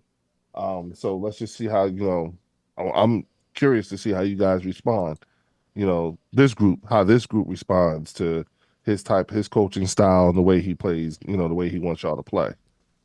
Well, I don't think that offenses will be able to just go in games and be like, oh, they're running cover 3 or, oh, they're running, and with Zimmer, he's disguising everything. And I mean, that may go against us at times, but I think overall we will be a more sound defense where we don't give up games like we did with Green Bay. Which is why I'm really looking forward. I'm praying we make it to week 13 relatively healthy on both sides of the ball, because I want to see how defenses like yours handles at that point a Philadelphia Eagles team who's been playing together for a while. Because by week 13 they will have been, you could say that's a while, right? You know what I'm saying? Right. So we'll have Bland back by then too. Right, and hopefully we won't have any, significant injuries or anybody. And if we did, someone coming back. But again, like a more battle-tested team. both teams will be more battle tested come week 13. So that should be very interesting. And seeing how the offensive lines have come together at that point. The Eagles have the biggest offensive line in the league right now. Like that, we have the biggest offensive line. So what we saw yesterday, can get cleaned up. Everything can be cleaned up. And we now, and the good news is that as of this very moment today, for us, we have the film to be able to start trying to clean this up and working on it, and plus the other stuff. Right. You guys still have one more day, and then you'll be able to answer the same question. Well, in my opinion, I believe the first week or two is just really all about that. Exactly, cleaning things up, and you haven't even really established an identity, a true identity yet. What is it marked by? What, week 4, week 5? I usually say like October. Now this month we actually have 4 games. Usually only have 3 in September. So like I'd say 5 games. So week 4, week 5 for you, right? Okay. October. Yeah. Okay. Yeah. I just need to see, let them get some more reps and everything like that. You know what I'm saying? If it was if yesterday's, and you know what? Now that I think about it, didn't Kansas City and Baltimore play on a shitty field too? Because didn't it like thunder and rain and everything like that? Not like it was for you. It was delayed. It was delayed, for because of the rain, about at least a half an hour. Yeah. But it wasn't anywhere near, NFL, the way they got their fields and stuff, man, them things drain great. They've got the whole built-in heating system in there and stuff. It's literally night and day difference in what you had there. Yeah, you're right. Yeah, it was, but I'm like, that's a brand new facility. You know what I'm saying? That soccer field was brand new, and it's like. Yeah, but they had to go from it being a soccer field. I mean, they had to plant the field goal posts and everything else, get it painted up and things. So you don't know how much work they had to do to get that thing together. But it was tore up when they left it last night. It was definitely tore up. When I logged on this morning, I was looking at it, and they were showing footage of them going onto the field after the game and showing what it looked like, and I was like, "Good God Almighty!" You know what I'm saying? No wonder dude got hurt. What up, Walker Wade? What's good, big dog? I'm tired of you Eagles. I'm serious, man. I bet you are. I would be that way too if I was you right now. Lucky. Yeah, there you go. Already. You know what I'm saying? Already, but luck. Don't you worry. When y'all meet us, it ain't gonna be no luck because we beating that ass. That's all I gotta say. I told you, I'm predicting we're going to sweep y'all, brother. Come on, you coming to the game, so that's going to help, right, Mark? Put 100 on it. Did you read my super chat, Mark, or no? I'm sorry, I missed it, bro. Wait a minute, your super chat. Let me see.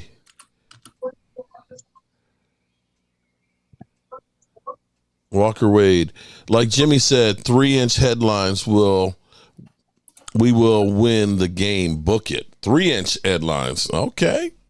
Damn. Shout out to Walker Wade. I missed that. Especially when we play them Eagles. Oh, man.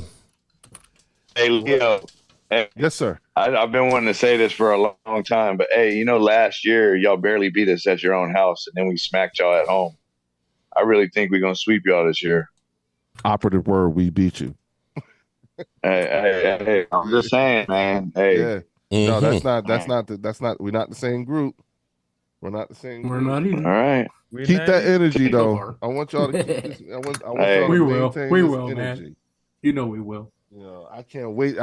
Hey, me and Mark and Wade, we're going to the game. We'll be down there. Hey, that home game last year, what was the sequence at the end where you guys sacked us? It was Reddick and who was it? Fletcher Cox? Probably. Wasn't it 2 sacks in a row? Probably. When we played y'all at your house. Yeah, that sounds about right. I don't. Yeah, but you guys ain't got them guys anymore. Yep. No. You ain't got those players anymore. Hang on for once. I'll be right back. Hold on. No, we have Bryce Huff and Who else? Bryce Huff, and I'm drawing a blank. Josh Sweat. And BG is still on the team. Again, I say though, just like I said earlier with the Kelsey thing, I mean, do you really think it's realistic to think you could maintain or even, for that matter, be better when you lose an all-pro like Hassan Reddick? The threat of a Hassan Reddick is not there anymore. Kelsey played offense. I know that. I'm just saying earlier when you guys lost 2 all-pros and thinking that you're going to replace them with that have never reached that level before. Well, here's the thing. The good news is that not only are we replacing them, but we're also replacing the system as a whole. So you can't judge this group by that group because those players have never played in this system. You see what I'm saying? This is Vic Fangio's first year. You know what I'm saying? So it's not the same. It's not even the same defensive you see what I'm saying? It's not even the same offensive coordinator. So you can't say someone's going to look like something in comparison to last year because it's a completely different. I'm learning it too. Bro, everything that you're seeing with the Philadelphia Eagles, I'm seeing it too for the first time. So it's hard. I get that, but I think it's like the equivalent. You can tell me I'm wrong, but I think it's the equivalent if the Cowboys were to have let Micah Parsons go and replace him with whoever. You're trying to tell me that we're in a better shape? Yeah, but your defense we're in better shape this season. Your front four isn't better than our front four.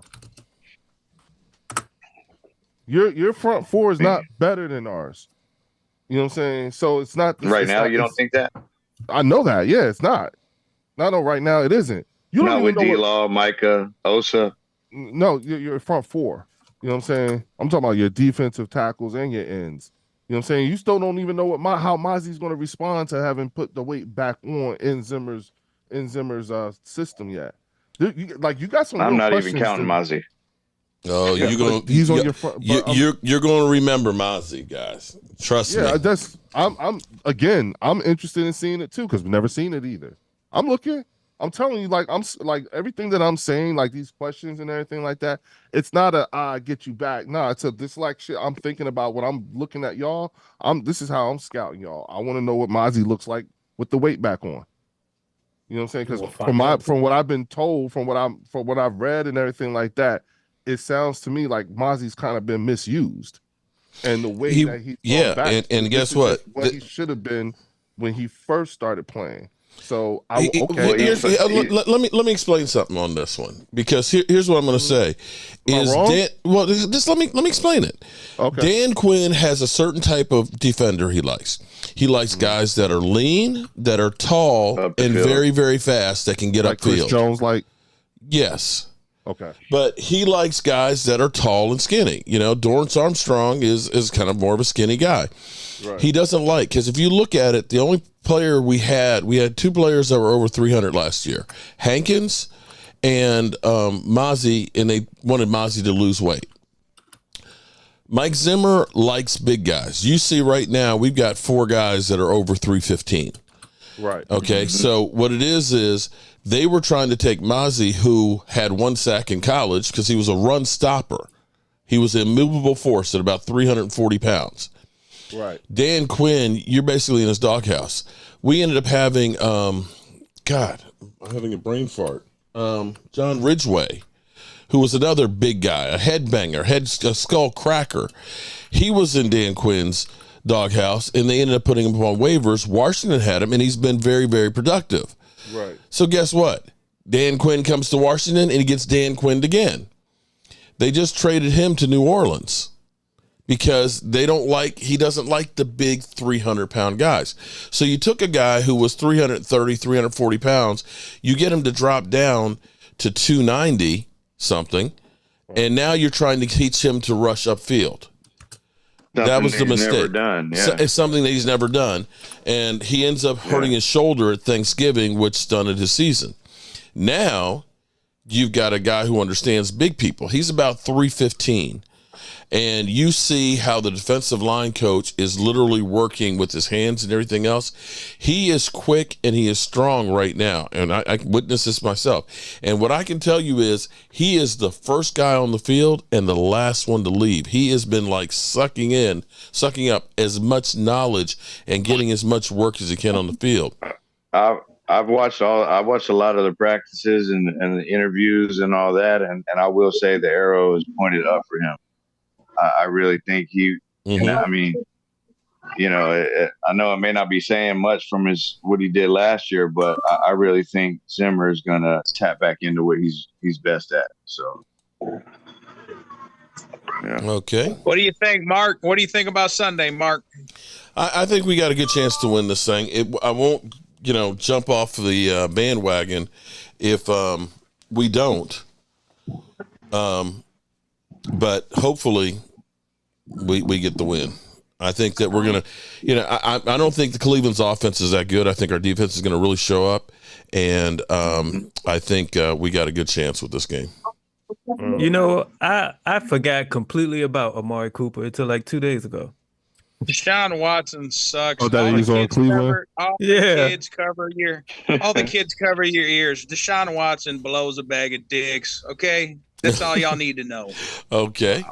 Wow. Yeah, he ain't as good. Wow. He ain't as good.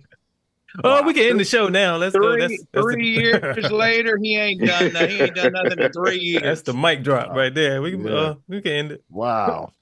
Hey, when was his last good season? Wow. 2020, but he had great stats, but he on his team on the 1-4 He game. literally robbed the Cleveland Browns. Let me say this, because he set that franchise back. Literally. Yes, he did. Yeah, it's going to take. Let me say this because before the game started yesterday, I want y'all to know that I was starting to tell people, I was noticing, listening to other Eagles fans and talking to folks, we were starting to sound like you guys right before you played Green Bay. Everyone was starting to look past them. Oh, we're going to do this. Oh, we're going to be this. We're going to be that. And I'm like, I don't like the way this sounds. It seemed to me like people are everyone started sounding like you guys last year. Are you guys cautionary now? Having gone through that experience with Green Bay last year, going into this first game with Cleveland? No, I think we're going to be a solid team. I think we'll go 11-6, 12-5. The issue for me is playoffs. What are the Cowboys going to do in the playoffs? So you're not worried at all? If we can stop the run, we're going to be way better. No, I'm not worried about regular season. I'm worried about what does my team do when we get to the I'm saying you're not worried about Cleveland at all? No. I'm more worried about Baltimore than Cleveland because I think Lamar Jackson's way better than Deshaun Watson. So what happens if y'all lose to Cleveland? I mean, again, keep going on and win the division. It's the first game. If we lost to them, I'd be like, it's week one. It's week one. We typically, if it's not the Giants, we typically lose. Okay. So you don't really, okay. You're not going to be all broke up. No, the first game is just a filling out process. Right. Okay. Exactly. Oh, so y'all do think that? Okay. Cool. I feel the same way for Deshaun. I mean, you got some Cowboy fans that are like, "Oh my God, you lost a preseason game. The season's over." I'm sorry, you're idiot. The reason why I expect my team to win, I give Dak a lot of shit, but Dak is a way better quarterback than Deshaun Watson. Yeah, we got the better quarterback. We have a better quarterback. Sure. We should win the game. For sure. Right. Yep. Right. It's not out of the. It's not out of the realm of pot. I mean, when you have the better quarterback, you got a chance to win. And I really think that, look, when you're able to stop the run, you feed right into the buzzsaw of Michael Parsons and being able to rush on third down. I really think people are sleeping on, if we can stop the run, we are going to be a hard team to beat this year. Okay. I expect Dak to go into Cleveland and put up numbers. I don't see why not. And do you think that him and CD are going to be fine with continuity and everything? Oh yeah, they've been playing together for years. I don't see why not. Okay. Okay, I expected. I'd be more worried if they had never played together and CeeDee Lamb's like coming from another team, never played with Dak. And answer me this: you guys are really comfortable with the way your run game is set up? Here's what I'm going to say. Right. Now listen very carefully to me. We didn't run it last year. Yeah, we had the 14th ranked rushing attack last year, and we were number 1 in scoring points. Mike McCarthy, the year that they won the Super Bowl, his leading rusher only had 700 yards. In fact, when you look at Mike McCarthy's teams that have had great running attacks, they haven't won as many games. So Mike McCarthy is one of those things that I'm going to run the football because I have to. It's like taking out the trash. None of us husbands want to take out the trash, but we want to keep the peace. So we do it because we have to, okay? And so when you no, seriously. No, you're right. Okay, so if you end up, let's say Jalen Tolbert is really good at, as another receiver. If Brandon Cooks is, can take off from where he started last year, then we're Jalen Brooks. Yeah, Jalen Brooks. Then we're in actually pretty good shape. Hold on 1 second. Hello, bro. We had Michael Gallup starting last year, and he retired after the season. See, that's another slept-on element too. We're going to be way better at the receiver position without Gallup in the lineup. Yeah. Okay. Brooks and Tolbert step up, yeah. Because Gallup used to get 7 targets, 1 catch. Yeah, I was trying to do that with the Discover card, but they said that terrible. You can't do it with that. So I was actually trying to make the positive with confident about personal our running game my and card. That shirt that's behind Mark over there. That which I tried a different method. 2 guys in them that can play center. So yeah, and I think last year, look, Tony Pollard could have been better, but I believe a lot of that was on the offensive line, especially the center. Yeah, I know. So I think we improved on the O-line, so that's why I'm more excited. Okay, all right.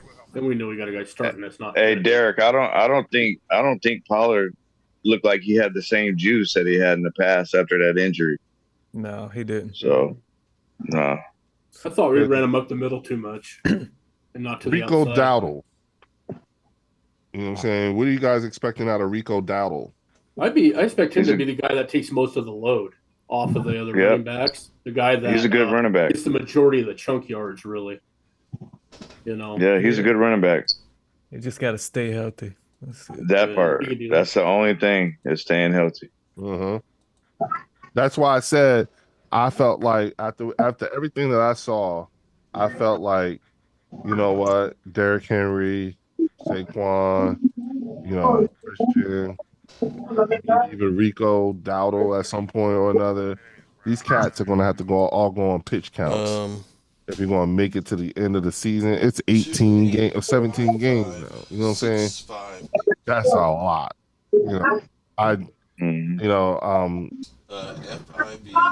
To Derek's point earlier, you know what I'm saying? Dustin, I've been saying since I've been here, since the offseason, since we acquired Saquon, that I didn't think that we needed Saquon to be for us what he had to be for New York. You know what I'm saying? But yesterday, we need him to be for us what he was for New York for yesterday, only because of those field conditions. It was terrible for both teams. Any news on Jordan Love or no? Sprain MCL 3 to 6 weeks. Not as bad as it could have been. And if there's any other, the Packers are going to have tough sledding because they got Detroit, and I think the Bears are going to be better. So okay, probably fraud on it. Okay. Now they lost Jordan Love. That may just cost them. Yeah, this injury may have just cost them the postseason. I get a text message right away, but because Detroit is probably going to win the division. Mm-hmm. Yeah, unless Caleb Williams, comes out and the Bears are just juggernauts for some reason. I don't know if that'll happen, but I don't know. The one thing I hate about watching Hard Knocks training camp is they make all the teams look like they're gonna be great. I watched that; it looked like the Bears gonna be great this year, but that's just how they do it. That's true. Now Caleb Williams does look pretty good, though. Looks good so far. Yeah. I mean, I think he'll be way better than Justin Fields. I'm just saying, like, well, I think the franchise connection is in way better hands with him than Justin Fields. Yeah, and then you look at the connection between him and Keenan Allen, and also with Rome Odunze. I think they're going to be a lot better than people think. I mean, Cole Kmet. Well, let me try a different. Look at. I mean, I'm not a Bears fan, but I would like to see that franchise have, like, at least one time have a franchise quarterback that can put up ridiculous numbers, and get them in, good spots. Because, I mean, damn, they've never had a quarterback throw for 4,000 yards or more in a season. That's crazy. Yeah. Mm-hmm. I look at Caleb Williams. I think I can just do. Oh, they've been around forever. Yeah.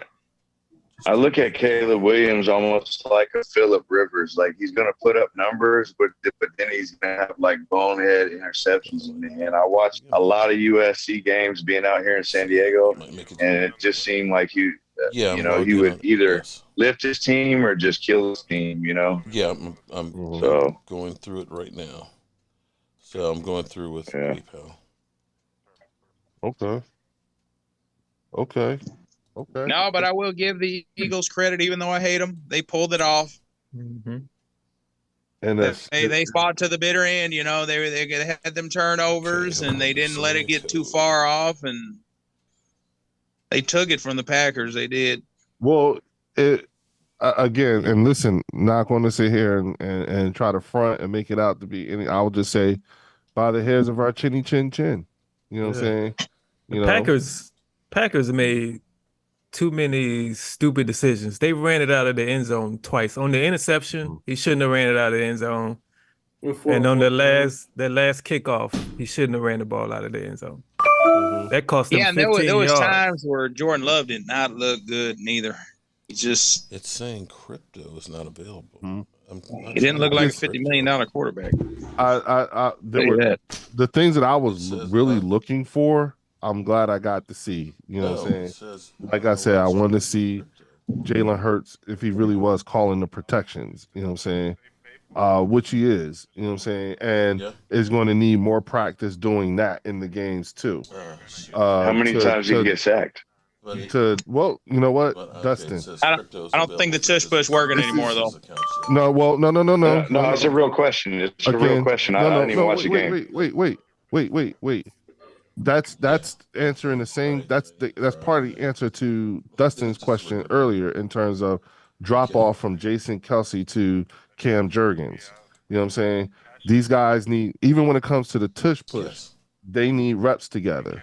You know what I'm saying? Even when it comes to the calling out protections, they need live game reps together. There's going to be some hiccups. We got to go through these growing pains together. And but the chance. Hold on, I will say this though, Leo. The chances of another man stepping in and filling a Hall of Fame center's shoes is not too good. Happen. We've been trying to replace Travis Frederick for years. Yeah, but we're not asking. We're not asking Cam Jurgens, but they're not asking Cam Jurgens to do the same thing that Jason Kelce did. Well, you are going to ask him to do tush pushes. Yeah, but that's practice, bro. That's all practice. Okay. That's all it is. Technique and practice. Well, I'll tell you what. I was talking about. You can't practice that, can you? Can no, not really. I don't know, man. I don't know if you can practice that. There's not like many teams in the league that can do that. I mean, I'm just saying it might not be working anymore now that you ain't got Kelce anymore. No. They just need bro. They just need reps together. That's all. You know what I'm saying? Hey, you saw when it didn't work the first time, they went right ahead and turned around and did it again, and then it worked. You know what I'm saying? So it could come down to that. That's all. They just need more time doing that together. Things like that. But I was talking about the protections, because that was what Jason Kelce was doing last year. He called out the protections. You know what I'm saying? Now it's Jalen Hurts doing it. You know what I'm saying? So that was interesting to see. He's going to need to do it a few more times, Dustin. You know what I'm saying? Because that's part of that I don't know if to call it a drop-off or not, but yeah, a bit of a drop-off because, again, Kelce was doing that last year. Now Jalen is doing it, which is what he wants. So he thinks that this is what's helping him progress, and it is. He's got to learn to call these things out. You know what I'm saying? Coordinators, like everyone said, even Mark said it, the word is out. He can't decipher blitzes and stuff like that. You know what I'm saying? So y'all heard the news. He went to Wink Martindale in the offseason and asked him to scout him out, and he did.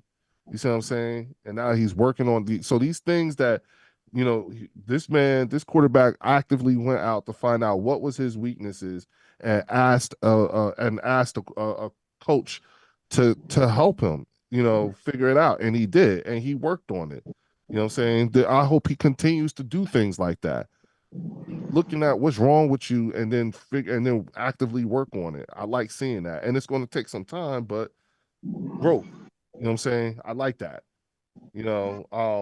Yeah, I mean the effort's there, but he's got to do it though. Yeah, and in game 1, we only had one game. You know what I'm saying? We only had one game. He didn't play any games in the preseason.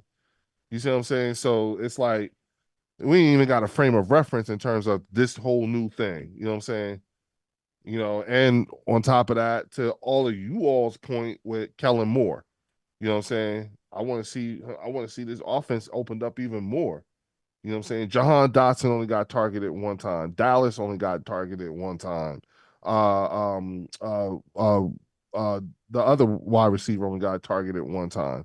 Will Shipley didn't even play. See those option routes that Kellen likes to run, mid route, like you're either gonna feast or it's gonna be famine. You know what I mean? Like, but did you see how Devontae was doing? And then it don't work. You see how Devontae was doing? He's a great player though. Yeah, and I've maintained this since I've been coming on this channel with everybody is that okay? Heard everything we had to say about Kellen Moore and the badness about him, but Kellen Moore has never had this amount of talent on one team ever, including when he was coaching for you guys. He didn't have this kind of talent all at one time. You know what I'm saying? So I like this. And what I saw from the defense yesterday, man, all fixable and can be cleaned up and tightened up over the course of the year. Okay, let me ask you this then. So would you say would you be fair enough to say that Dak Prescott, you would think at this point in their careers, him and Jalen, who's a better processor of plays? I mean, a better processor of a mid play. That. You know what I mean? That. Okay then. So the points, that's exactly my point. So the problem that we had was those option routes. It just complicated things too much. And that was with Dak. So that's my point. Like even with Dak, it was a problem. So yeah, but you've had 9 years of Dak. I'm talking about when he was with Kellen though. No, but what I'm saying is that in comparison to, because you said Jalen, so all I'm saying is in comparison to, you guys have had 9 experience. years of Dak, eight actually starting. I've only had Jalen for 5 and him starting for 4. You know what I'm saying? This being no. So. No, I get that, but I'm saying for this season, I think it could be. I'm not saying maybe year 2, give Jalen a chance to have the same offense for 2 years in a row. Then I could see a real problem, but I don't know. I just think it's going to be a problem this first season, learning how to adapt, because I don't really think that. I mean, that the Packers are that good on defense. Even though it's the first game. Well, I'm just saying, like. But here's the thing.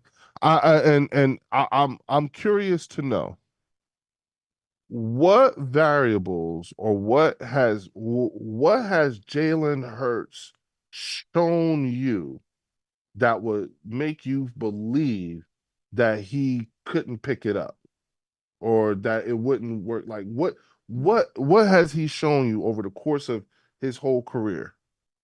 I don't think it's. I just don't think he has. Yeah, go ahead. I don't even know what I was gonna say. It's more. I'm speaking more of from Kellen Moore offense perspective, whether or not it would or wouldn't work. Yeah, because I'm talking about his ability to perform, because that's what that's what Dustin is talking about. He doesn't believe that Jalen Hurts has the ability to perform this very well. And I'm asking, what has? I just don't think he's a thrower of the ball like you need to be in Kellen Moore's offense. Like I think in he's other a words, he needs to be able to find read. his second and third read before he takes off. Right, exactly. And he doesn't do a good job of that. He'll get used to it eventually. The more he gets acclimated, becoming a pocket passer, because eventually you have to be. But that's the only knock on it. I don't think he's a bad quarterback. I just think when he gets to the point when he learns how to do that, he's going to be more effective. Mm-hmm. But I think it'll be in year 2. Probably. Yeah. Well, that's the thing. I would really here's what's interesting, Dustin. I would really like, because it's Kellen Moore, and I don't care who it is. I don't care who the offensive coordinator would be this year. All I know is I would really like to see Jalen Hurts be in the same offense at least once. Do you realize he has not had the same coordinator every year since college? That's understandable. I give him like literally the last 100%. So that's like 10 years. He's literally had for the last 10 years, 9 to 10 years. He's literally had a different offensive coordinator, and that's covering college into the pros every year. He's not seen the same. No, that years in a row. That would hurt damn near any quarterback. Right, and that would hurt damn near any quarterback. Yet, look at how he's thrived thus far. If you look at where he's at now, including last year, to have gone through that, it's still a remarkable feat. You understand what I'm saying? It's still like, okay, you know what? Obviously, this dude, I would just like to see it happen once. At least let him have 2 years of the same offense. Even if it does or doesn't work this year, I'd like to see him 2 years in a Kellen Moore offense, like Dak did. Yeah, well, when you talk about overall players, like, I mean, as far as like what he brings to the table, he's definitely a top 10 quarterback, Hurts, so. Well, what the other thing too is that when you look at from a potential standpoint, I have more time with Hurts than I do with Dak. Right. Yeah. You see what I'm saying? And I already know what it looks like when Jalen Hurts is in the Super Bowl. I can't tell you what it looks like when Dak is, and I'm not saying it as a knock. I'm just saying, like, when I think about potential things that he's already shown me thus far, and everything like that, has he ever played in the big game before? Yes. How did he do in the big game? Even when he fumbled the ball, he had a better statistical game than the winning quarterback did. Okay. So at least I know he don't get rattled like that. You know what I'm saying?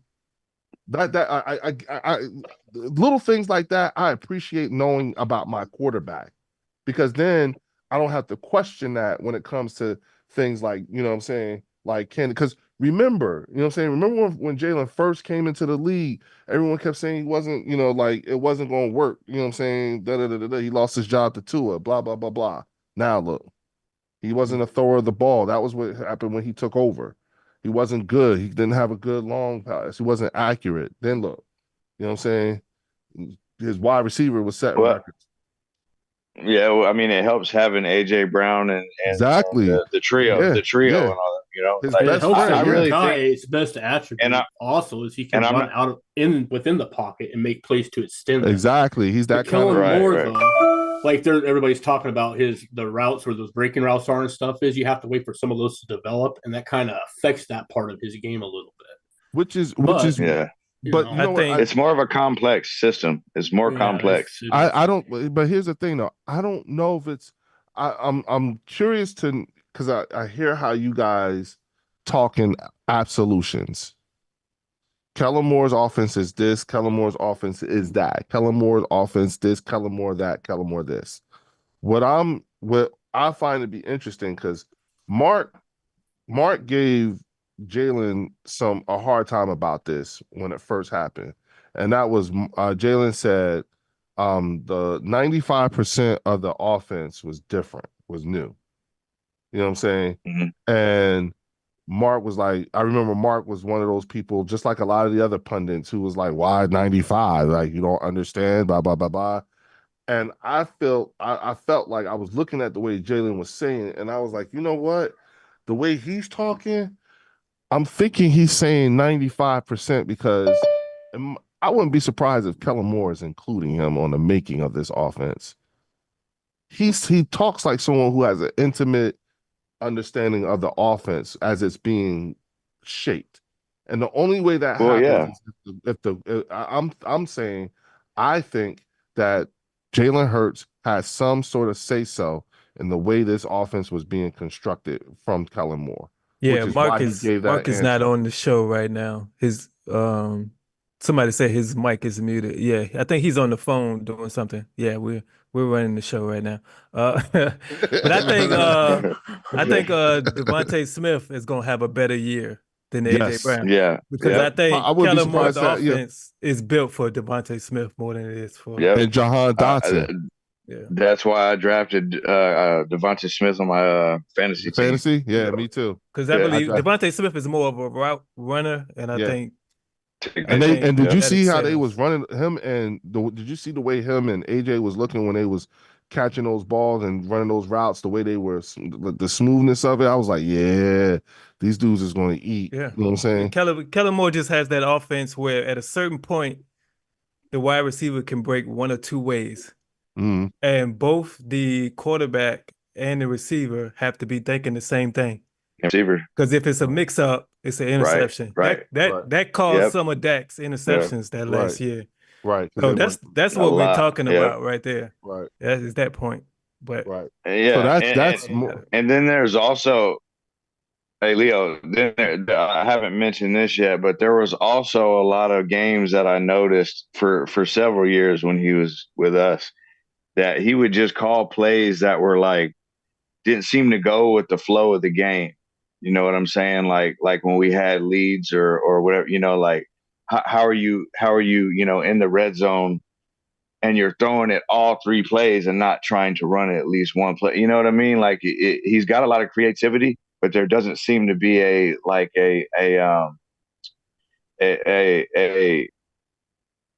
plan for how he's calling things in a row. You know what I mean? And it's like, hey, we're going to call this play to set up this play.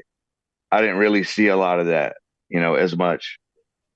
And maybe that's because he's young and hopefully he learns from it. But I don't know. Like that was one thing that frustrated me. I'd be watching like, what the hell kind of play call is that? You know, like really, you know, and I don't think, it's that part. I don't think Kellen Moore offense is overall bad. It's just the little things he did good. That got on our nerves. Yeah. Like, it was one game things, against Minnesota that our running game wasn't working at all. Uh-huh. And then come down to the end of the game, I think we were down by 4. And we had to try to win the game in the last minute. And Dak was throwing it all over the field. And then he got in the red zone and ran the ball twice. But and that's why I was appreciative of the fact that we didn't get away from the run. You know what I'm saying? Like that was one thing that you know, like I was really happy to see. Like, okay, they didn't even abandon the run like that. Okay, cool. You know what I'm saying? I feel it. You know, so being it because in years past that was something that would happen. If we get down or things start happening, they start just throwing the ball. You know what I'm saying? I would also like to see what I would like to see go away is I would like to see some of these design Jalen Hurts runs go away. You know what I'm saying? Yeah. I would like to see, you know, like, can we cut that down? That was the whole purpose of bringing in Barkley. Hey, because, I mean, he was banged up last year at the end of the year, wasn't he? He was banged up most of the year. Right. That's what I'm saying. Like, I don't care how much you squat and how strong you are, what you look like running, but you're going to, as a quarterback, you could keep taking hits like that. You ain't going to last long. I mean, and it's going to hamper your ability to progress going forward. You know, I really think that'd be a smart move. You know, I've been saying that for a long time. You know, I really never seen. I mean, look at Lamar Jackson. As close as he is. I mean, it's always either because he got hurt at the end of the year, and now they're, you know, assed out. Mm-hmm. So I do think Jalen Hurts is a better thrower than Lamar, but Yeah, I think well, first of all, let's talk about that for a second, okay? Because we never really touched deeply into that. But if you're gonna lose weight like Lamar did, then it'd probably be a good idea if you stop lowering your shoulder into people when you're running out of bounds. I mean, like, god damn, dog. You know what I'm saying? You know, uh there's so much to unpack when it comes to Lamar right now. The way he missed Zay Flowers in the back of the end zone like that. The way they I was shocked he made it through last year. Yeah, and the way they abandoned the run yesterday, you know what I'm saying? At a certain point, Derrick Henry I was like, yo, that's where I got the pitch count idea from. When I saw Derrick Henry on the bench in the third, fourth quarter, I was like, ooh, he on the pitch count. They trying to save him no matter what.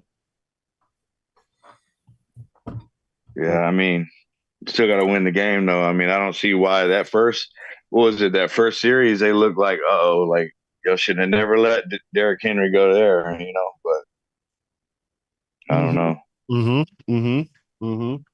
So I'm, and who do y'all have week 2? We got the Saints, I believe. Oh, y'all gonna win that game. Well, what's my man Chase Young? You gonna be looking to Oh, really? Oh.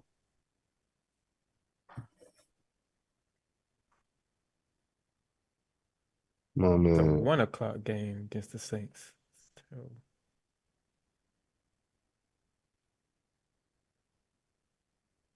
Oh, man.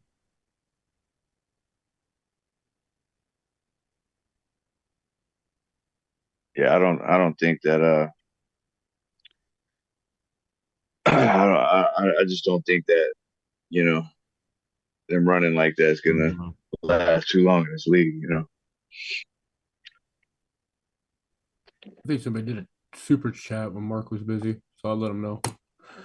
Somebody was Kelly, I guess. Thank you for the super chat.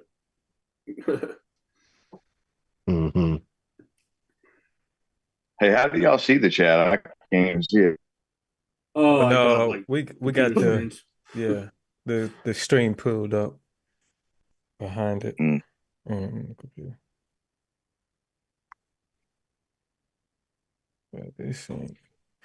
But yeah, man, you can just put this. I don't need no sound. I can just put this chat on the TV and be entertained without listening to nothing. It don't matter what we say. They found a counter argument. It's crazy. Mark could say something about facts. Mark said, he said the Cowboys, since whatever year, the only way the Cowboys win week 1 is if we play the Giants. And somebody said, "Oh, he's making excuses already." Like that's not an excuse. That's what happened. Why? Why is that an excuse? It is crazy. Hey, streaks are made to be broken. Like if I was to say, it's going to be hard for the Cowboys to win the division because nobody's won it back-to-back in, 20-something years?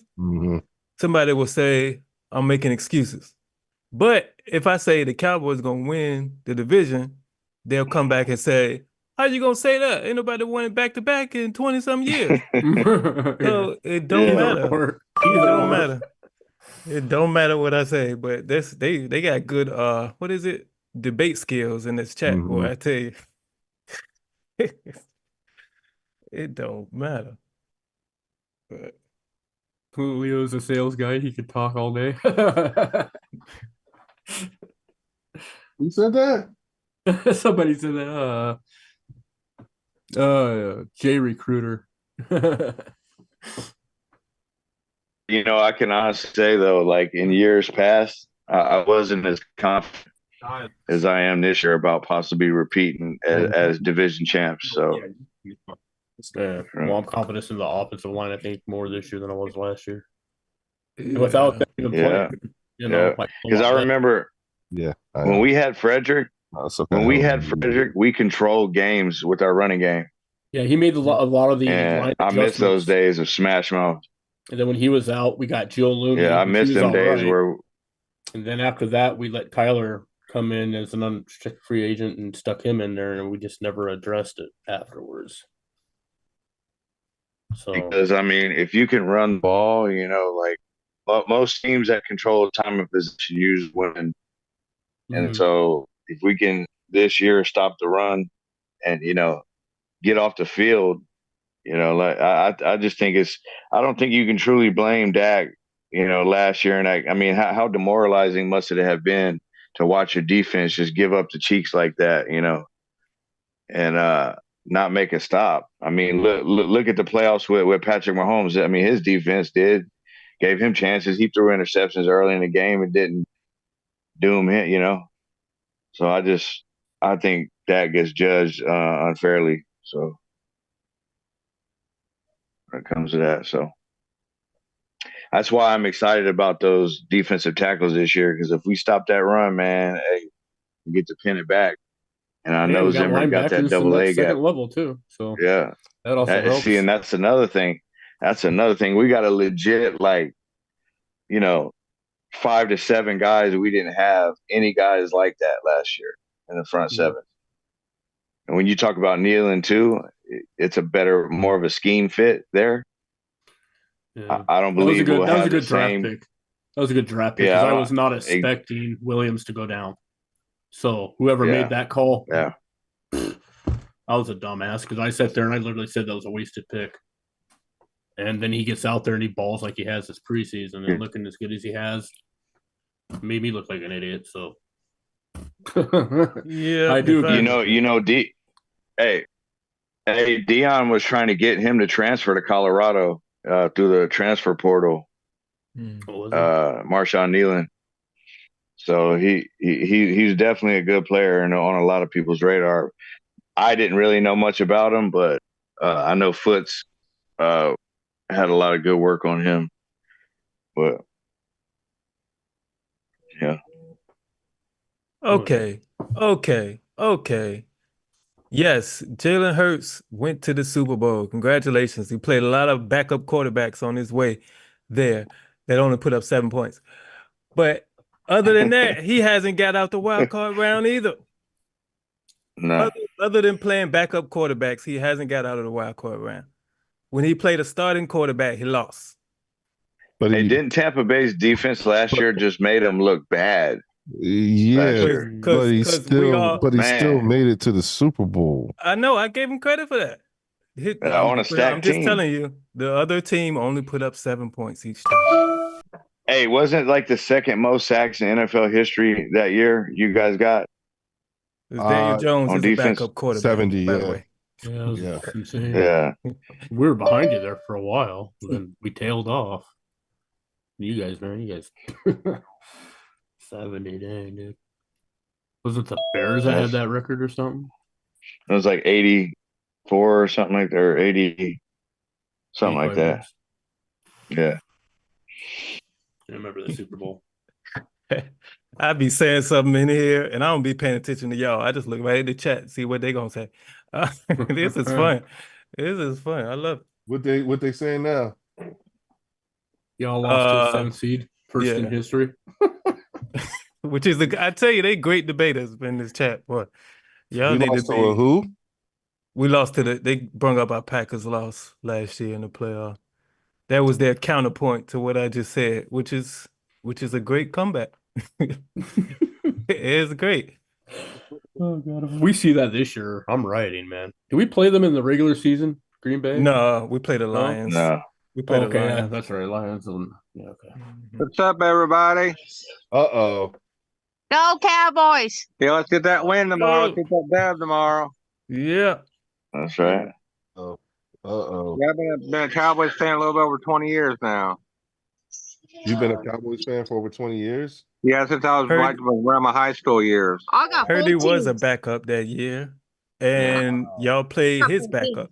That's a backup What's quarterback. up, Mark? What happened?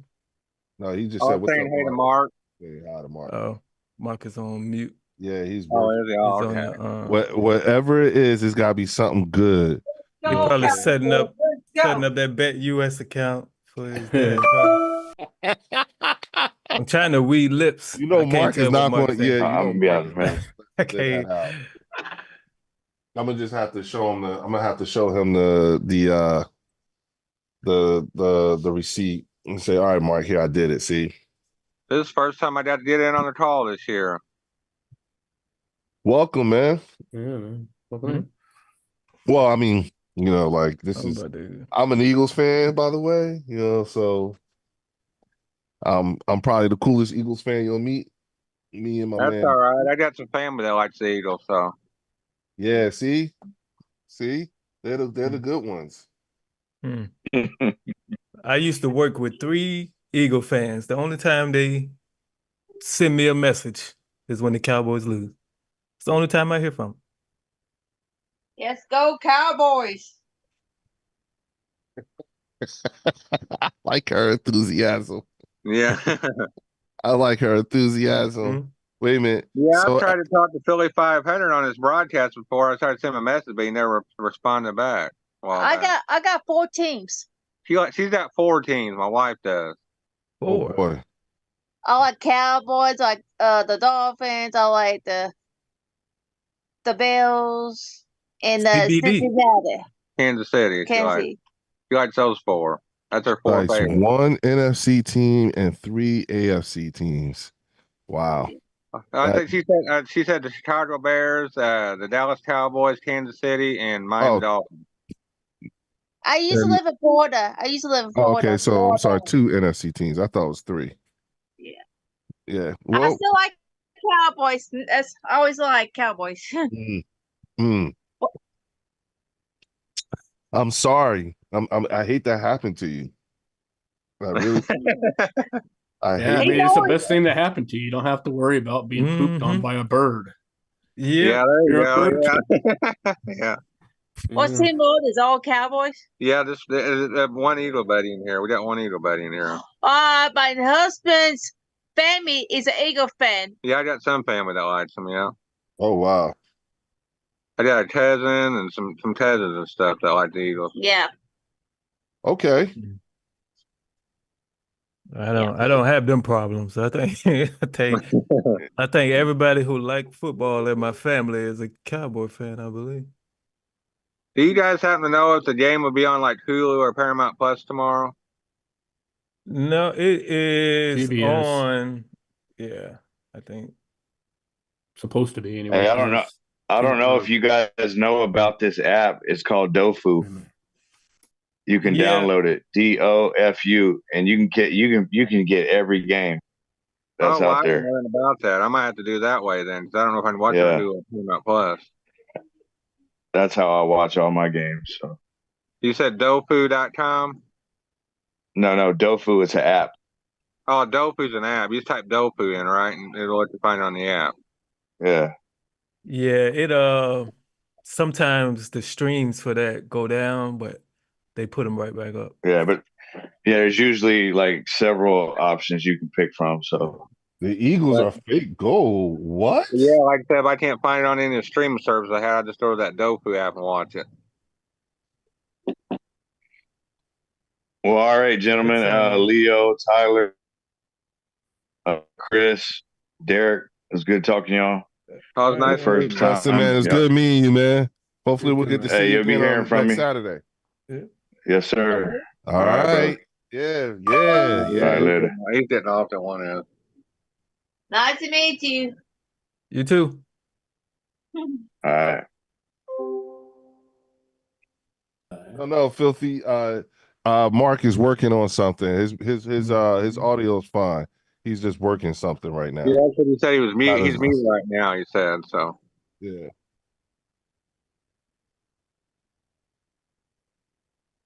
Dak signs 5-year, $1 billion deal.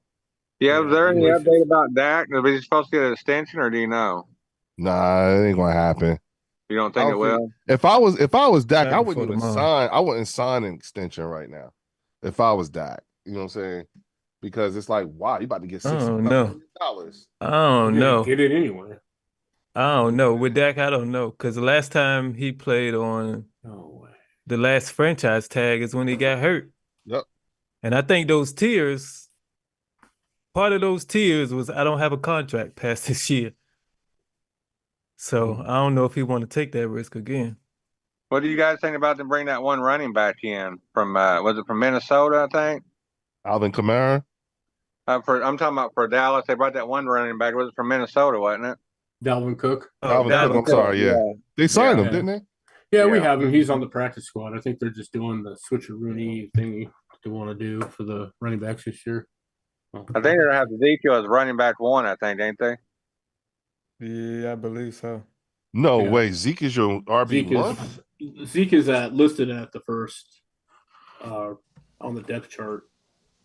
But 9 times out of 10, it'll probably be Rico that starts. All right. I'm sorry, good people, but it seems like you guys were entertaining yourselves. Yes, we were, Mark. We were having a good time. Okay. Well, I could What's just up, Mark? Hey, Mark, I could what's just up, leave. buddy? I could just say, hey, what's going on? Tyler Joyce, how you doing? Hey, I've been wanting to get in here. I finally got in here. Well, welcome. And who do we have? Who's the lovely lady with you? That's Leslie. How you doing, Leslie? I got Cowboys, the Dolphins, and the Bills, and the Kansas City. That's her 14. Oh, okay. All right. Well, nice. It's nice to meet you, Mark. Nice to meet you. Yeah. I was setting up the Bet US account for my dad, and my bank put a fraud alert on, and so I had to go through. But I found out if you actually use Bitcoin, you can convert from Cash App to Bitcoin, which ends up being 200% matching. So, really? Yeah. So now there is a couple of things with that. You have to, the matching money you have to use 18 times before, you can have to bet it up to 18 times before you can cash it out. But if you end up doing several different games and so on, you can end up, I got something to tell you, Mark. You'll like this. What's that? Check this out. Oh, that's nice. Troy and Emmett. Nice. Emmett, yeah. Wait a minute. Hold on, real quick. So, Mark, if you transfer over with crypto, yeah, and I found out you can convert from Cash App into crypto and make the deposit that way with it. There's more bonuses, but now the bonus is the 200% matching is 50% of it is actually for the casino, so like if you're doing blackjack or poker, and 150% would be like for the sports books. Oh, okay. So there you go. It's a great deal. Yeah. There's Dion, Mark. Yeah. But here's the bad news that we have right now, which is I am so far behind. It is almost 7:30. And it's dark outside. I got to get this daggone grill and stuff ready for tomorrow and stuff. Did I miss anything important? No?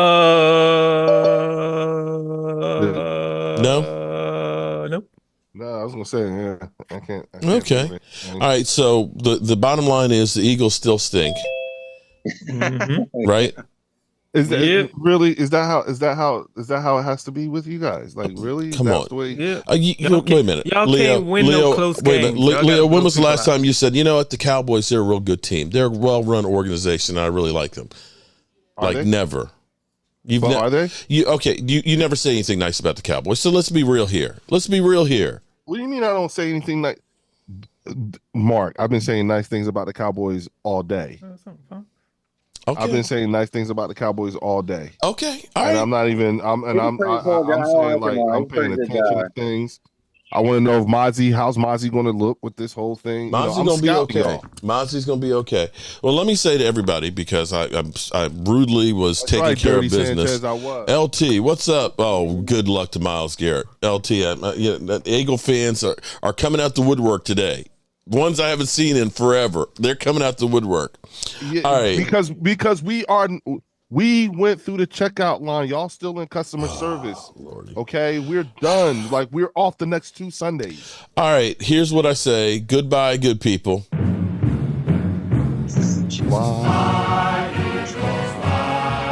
the road to victory. You have to see the video there, buddy. Score touchdown.